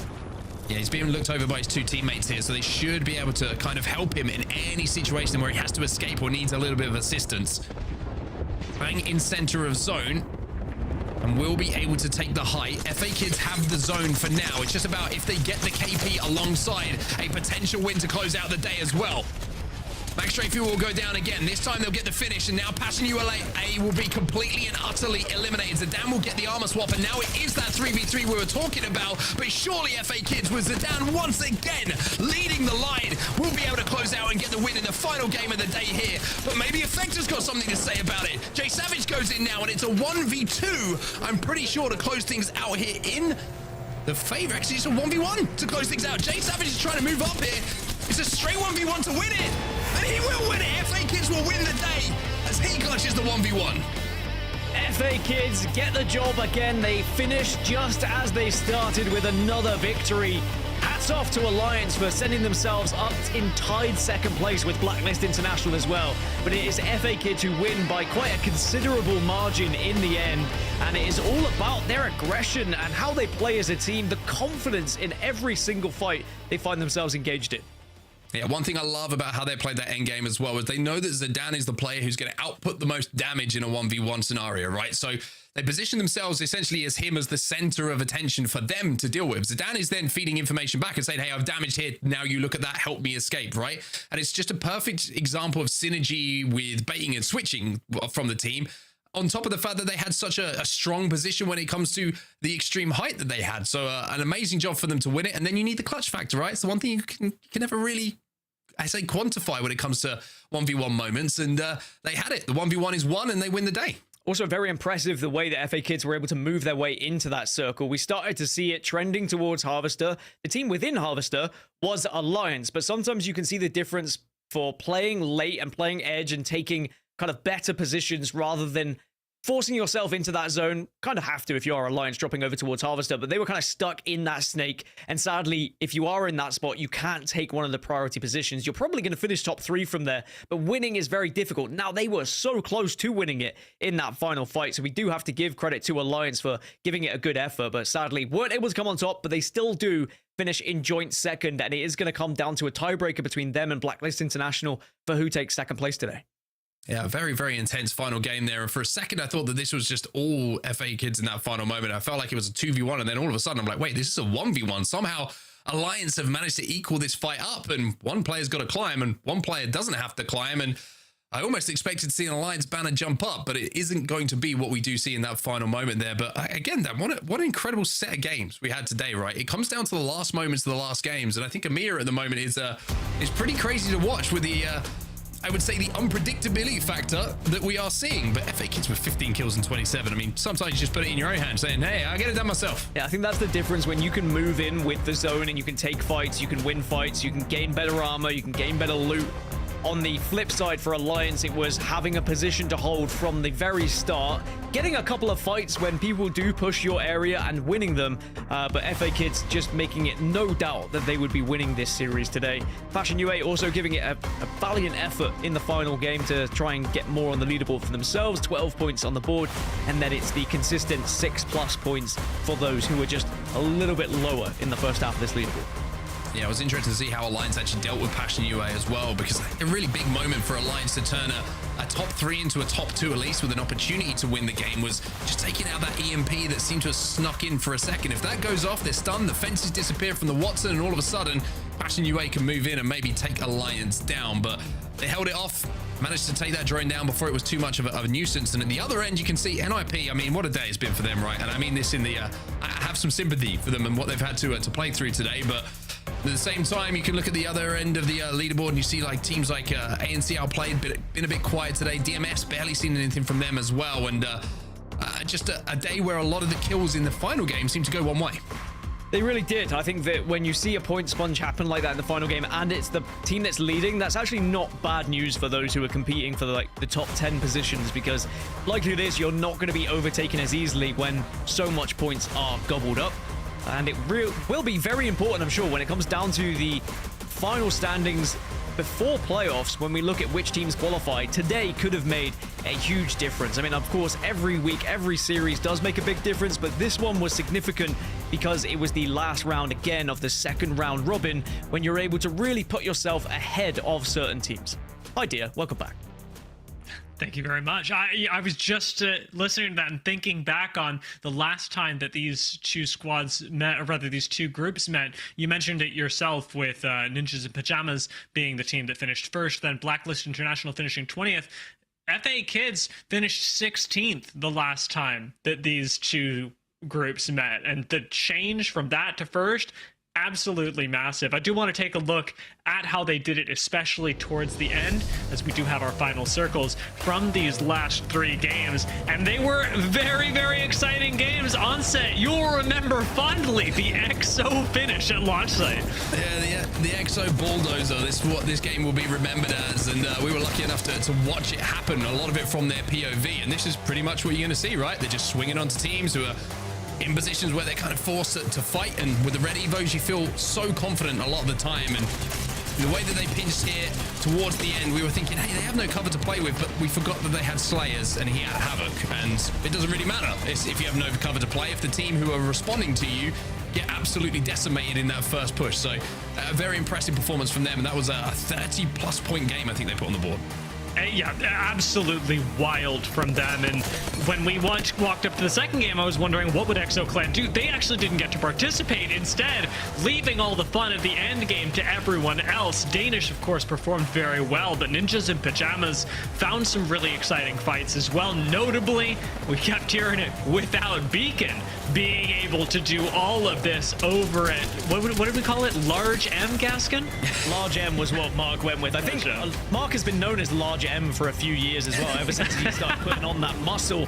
But then match 6 is when we saw just an incredible performance from FA Kids to dominate the lobby with kills, and then also find themselves in a very strong final position. But we have to give credit to Alliance, who competed in these final moments. And I just want to touch upon something you said, Dear, as well, with the difference between last time these groups played to when they played today. And the POI draft has changed everything. Previously in splits, we'd be like, oh, you know, slightly concerning if a team finishes first and then finishes 16th. What's happened? They're suddenly really terrible. But it can be down to a poor POI draft. Maybe you didn't get as good a selections as previous times, or for NIP's scenario, they just didn't get any ring consoles today, which can really hurt them. But it's about getting a good amount of points on the board when you have a bad week, whether that be via your POI draft when you're not in a good position, or if you just have bad luck when it comes to some of those rings and ring consoles. If you can pick up good points in your bad weeks, you will find yourself in a good spot as the series has come to an end.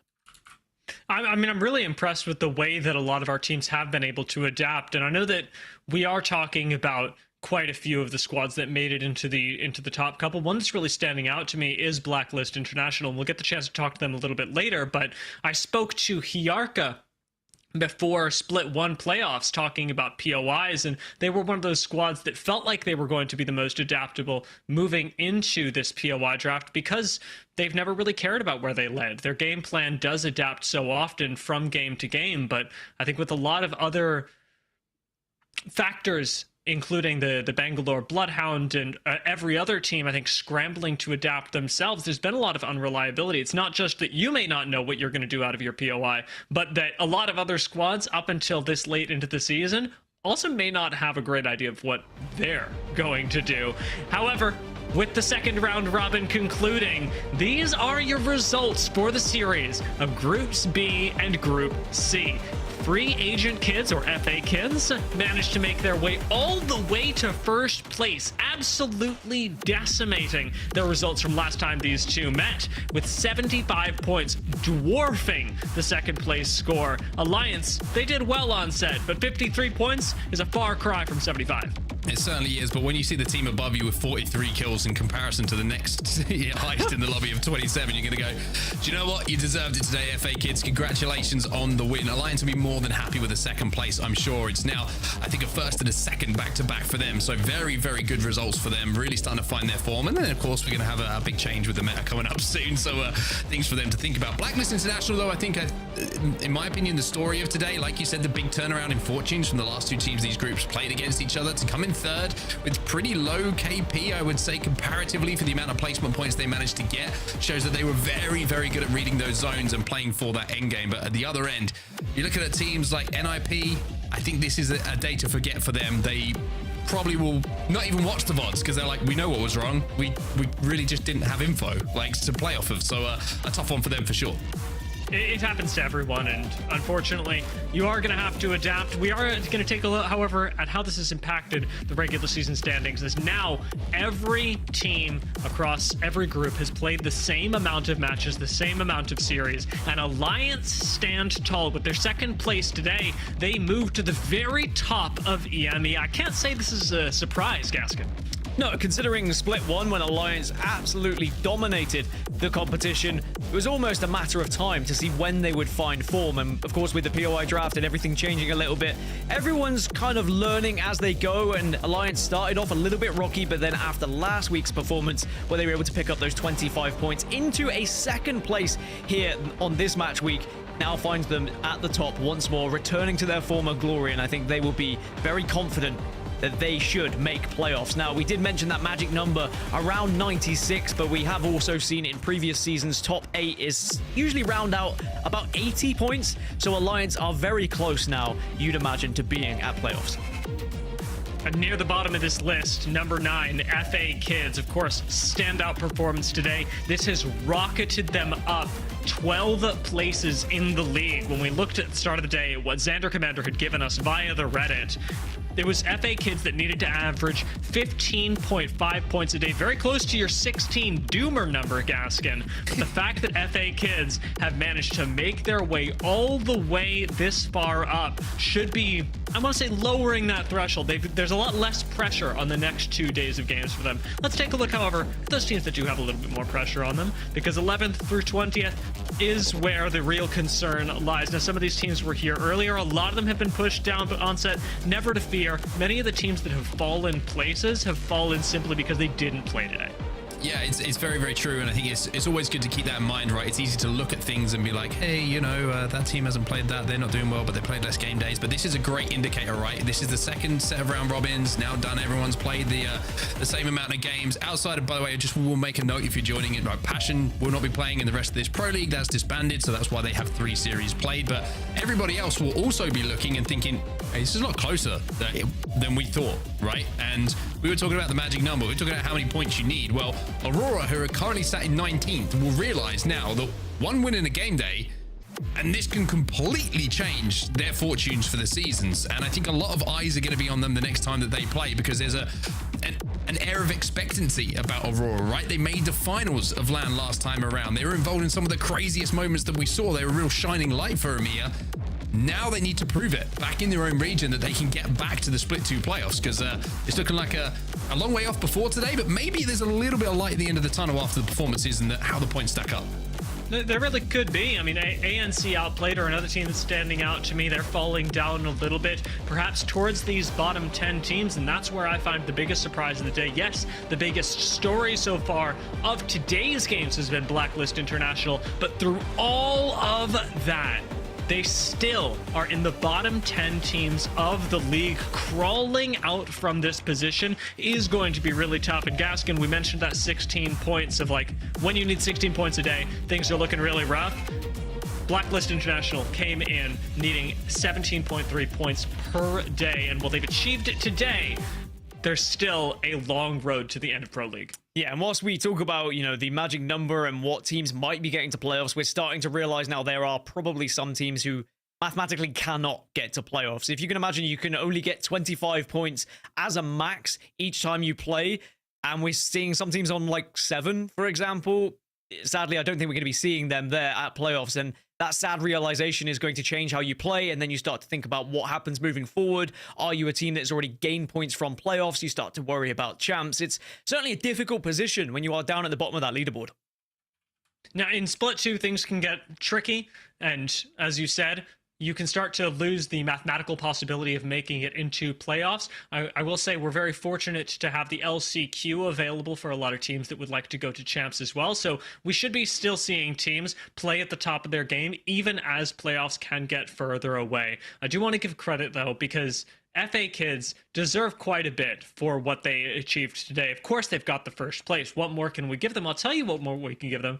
We can give them an MVP. And today's MVP is going to be going to none other than the monster of today's series, Zidane, who across all 6 games was putting on what I described backstage as psychotic performances. Just sitting back and absolutely decimating people, not from range, but instead being able to slide in, pick his moment, and honestly, statistically, Zidane was a marvel. 16 kills today. That was the most of any player in today's games. 19 assists, clocking in a second, and 7.7 thousand damage. Again, topping the leaderboards. A lot of this is really due to the fact that Zidane has one of those things that stands out to you when you're playing ranked. You definitely notice it, you definitely feel it, but he has killer instinct on a level that very few other players are able to replicate, and seeing that come out today really did his teams a lot of favors. You guys talked about how risky safe the position that he was playing in Game 6 was. That is not an accident. Zidane dominates for FA Kids today and takes them in no small part all the way up to first place. Really incredible performance, and I love seeing players like this be able to pop off and succeed on set. Yeah, I think it's an amazing day, and it's something that we've seen him do before, right? This isn't the first time we've been talking about Zidane. This is something that occasionally he pops up and he puts in one of these performances, and then you're like, hey, we expect to see this again next time out. So a lot of eyes on Zidane moving forward for the rest of the split, and for FA Kids is the perfect time to put in this kind of performance, especially, you know, with Split 2 coming up. And if you're an org out there at the moment and you're looking to maybe invest some money into a team, well, maybe this is the team for you, because they need a higher res logo for sure. That they do. And I mean, maybe that's why I'm saying free agent kids, Gaskin. I'm trying to spell it out for everyone who's watching. Please, somebody sign this team. Like, it seems, especially after their performance today, like the biggest no-brainer decision. You're literally like, free agent kids. Just someone please sign them. And performing well and winning Pro League Series is going to put you in the spotlight, and you are more likely to get signed. So they are putting their best foot forward by performing in this way, and I hope that they do find an organization to represent, and one that they deserve, most certainly, but also I want an org to, you know, truly believe in them and what they can do moving forward as well. It's something that a lot of our players are very lucky to have, is orgs that represent, that believe in them. And for our interview today, I've actually chosen to pivot just a little bit. We're not going to be going with free agent kids, but definitely a player and an org that's got a lot of belief. Please give a warm welcome to JMW from Blacklist International. JMW, hey welcome to the broadcast. We have been hyping you guys up all day. This was a very, very good performance from you. I appreciate that. Well, thank you for having me, guys. Appreciate it. And yeah, it was a very good day for us. Really good. I mean, it was a pleasure watching, especially during the first couple of games on Stormpoint, how you were continually diving into zone. But I wanted to have you on because you're not only part of a squad that did take the spotlight today, but also from Passion that has recently disbanded, and there was a lot of conversation about the goodwill that came with the Passion breakup, move to different rosters. So I wanted to ask you a little bit about that. How was today playing with a new squad, no longer getting to play with the team that you've gone through the rest of Pro League with? And what do you look forward to? What do you miss? Well, of course, like everything was unexpected, and I think everybody didn't really expect things like to happen like the way it did. So like I got an opportunity, and you know, I appreciate Passion for like feeling confident in me to have me. But then obviously another opportunity arose, which obviously was very unexpected. So I just took a leap of faith. You know, when we're Blacklist, we've been scrimming this whole week. We've been fairly comfortable with each other. I think I'm exactly what they need. It allows Hayaka and Isako just to play like aggro with each other, look for players while I'm holding their back, communicating to them, you know, telling them, you know, what's safe, like what they can do. And, you know, and I think today showed it.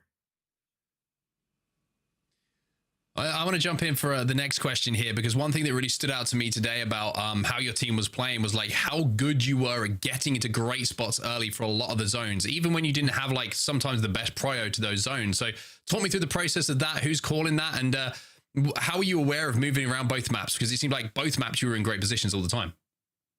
Well, we all talk about it. When we see the zone, we all talk about it. But initially it's Hayaka. Hayaka had like a very good reading of zones throughout this whole week.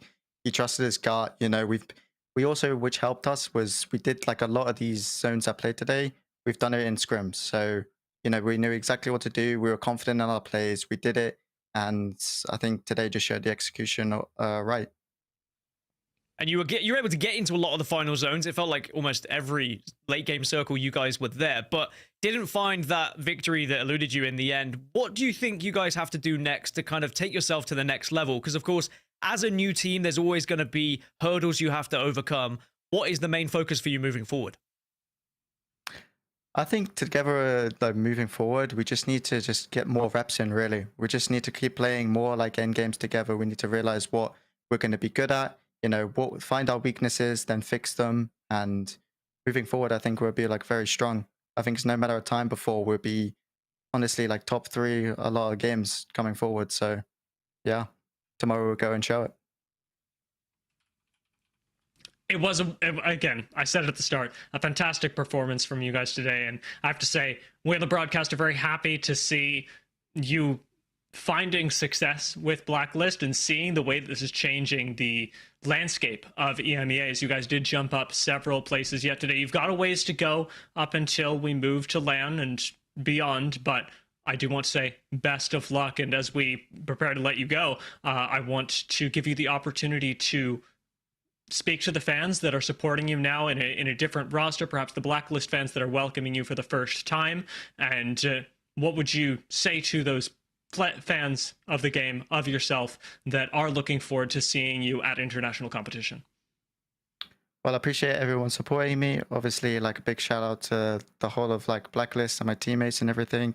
Big shout out to like as well Passion as well. They're 2 new teammates going to 2 different teams. I hope the best for them too. But for everyone like supporting me and like going forward, and obviously Blacklist and everything, much love, and we'll continue to show you guys why we'll be a top team in the future. I look forward to it. Thank you, JMW, for joining us. Thank you. I appreciate it, guys. All right. With that, we have heard quite a bit of what JMW thought. We've seen a lot of the way that JMW and Blacklist were able to navigate the day, but on set, it wasn't the only story of today. We had several big ones. As we come to the conclusion of the EMEA broadcast, what are you walking away from today thinking? It was a couple of monster games in 5 and 6 that really kind of decided how things looked, right? ExoClan went from nowhere up into a decent placement at the end of things with a 30-point game, which was absolutely ridiculous.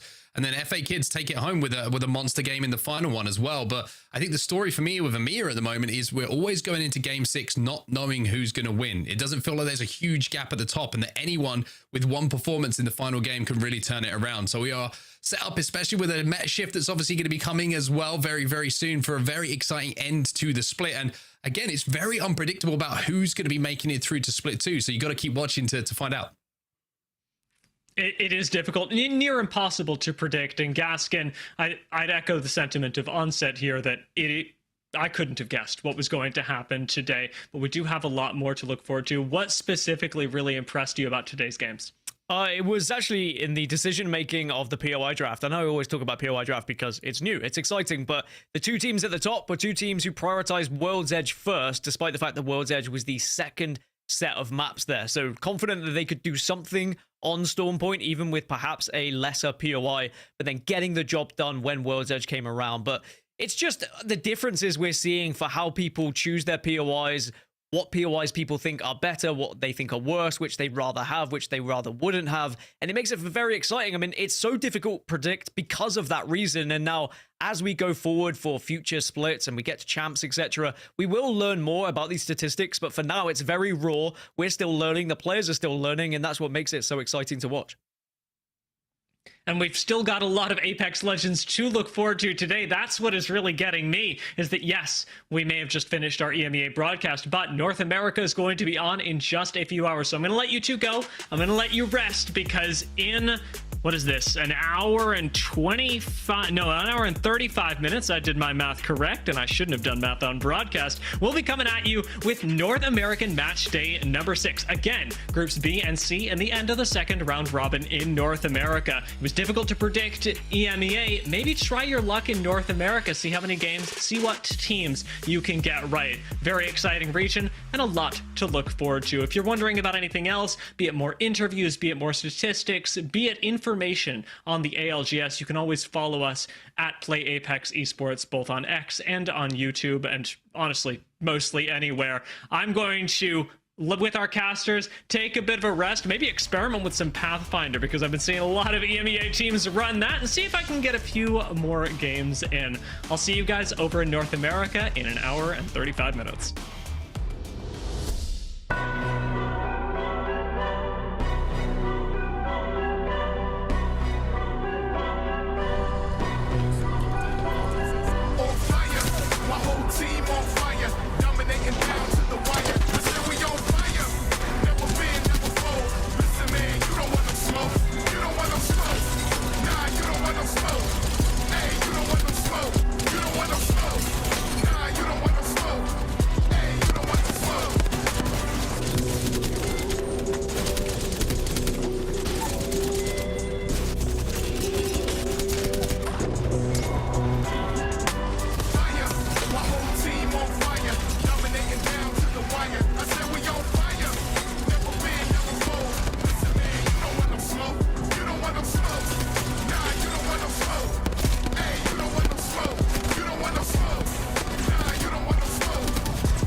Slayers may have just single-handedly won this fight, as down goes Yarka, down goes Blacklist. Slayers eviscerates the second squad.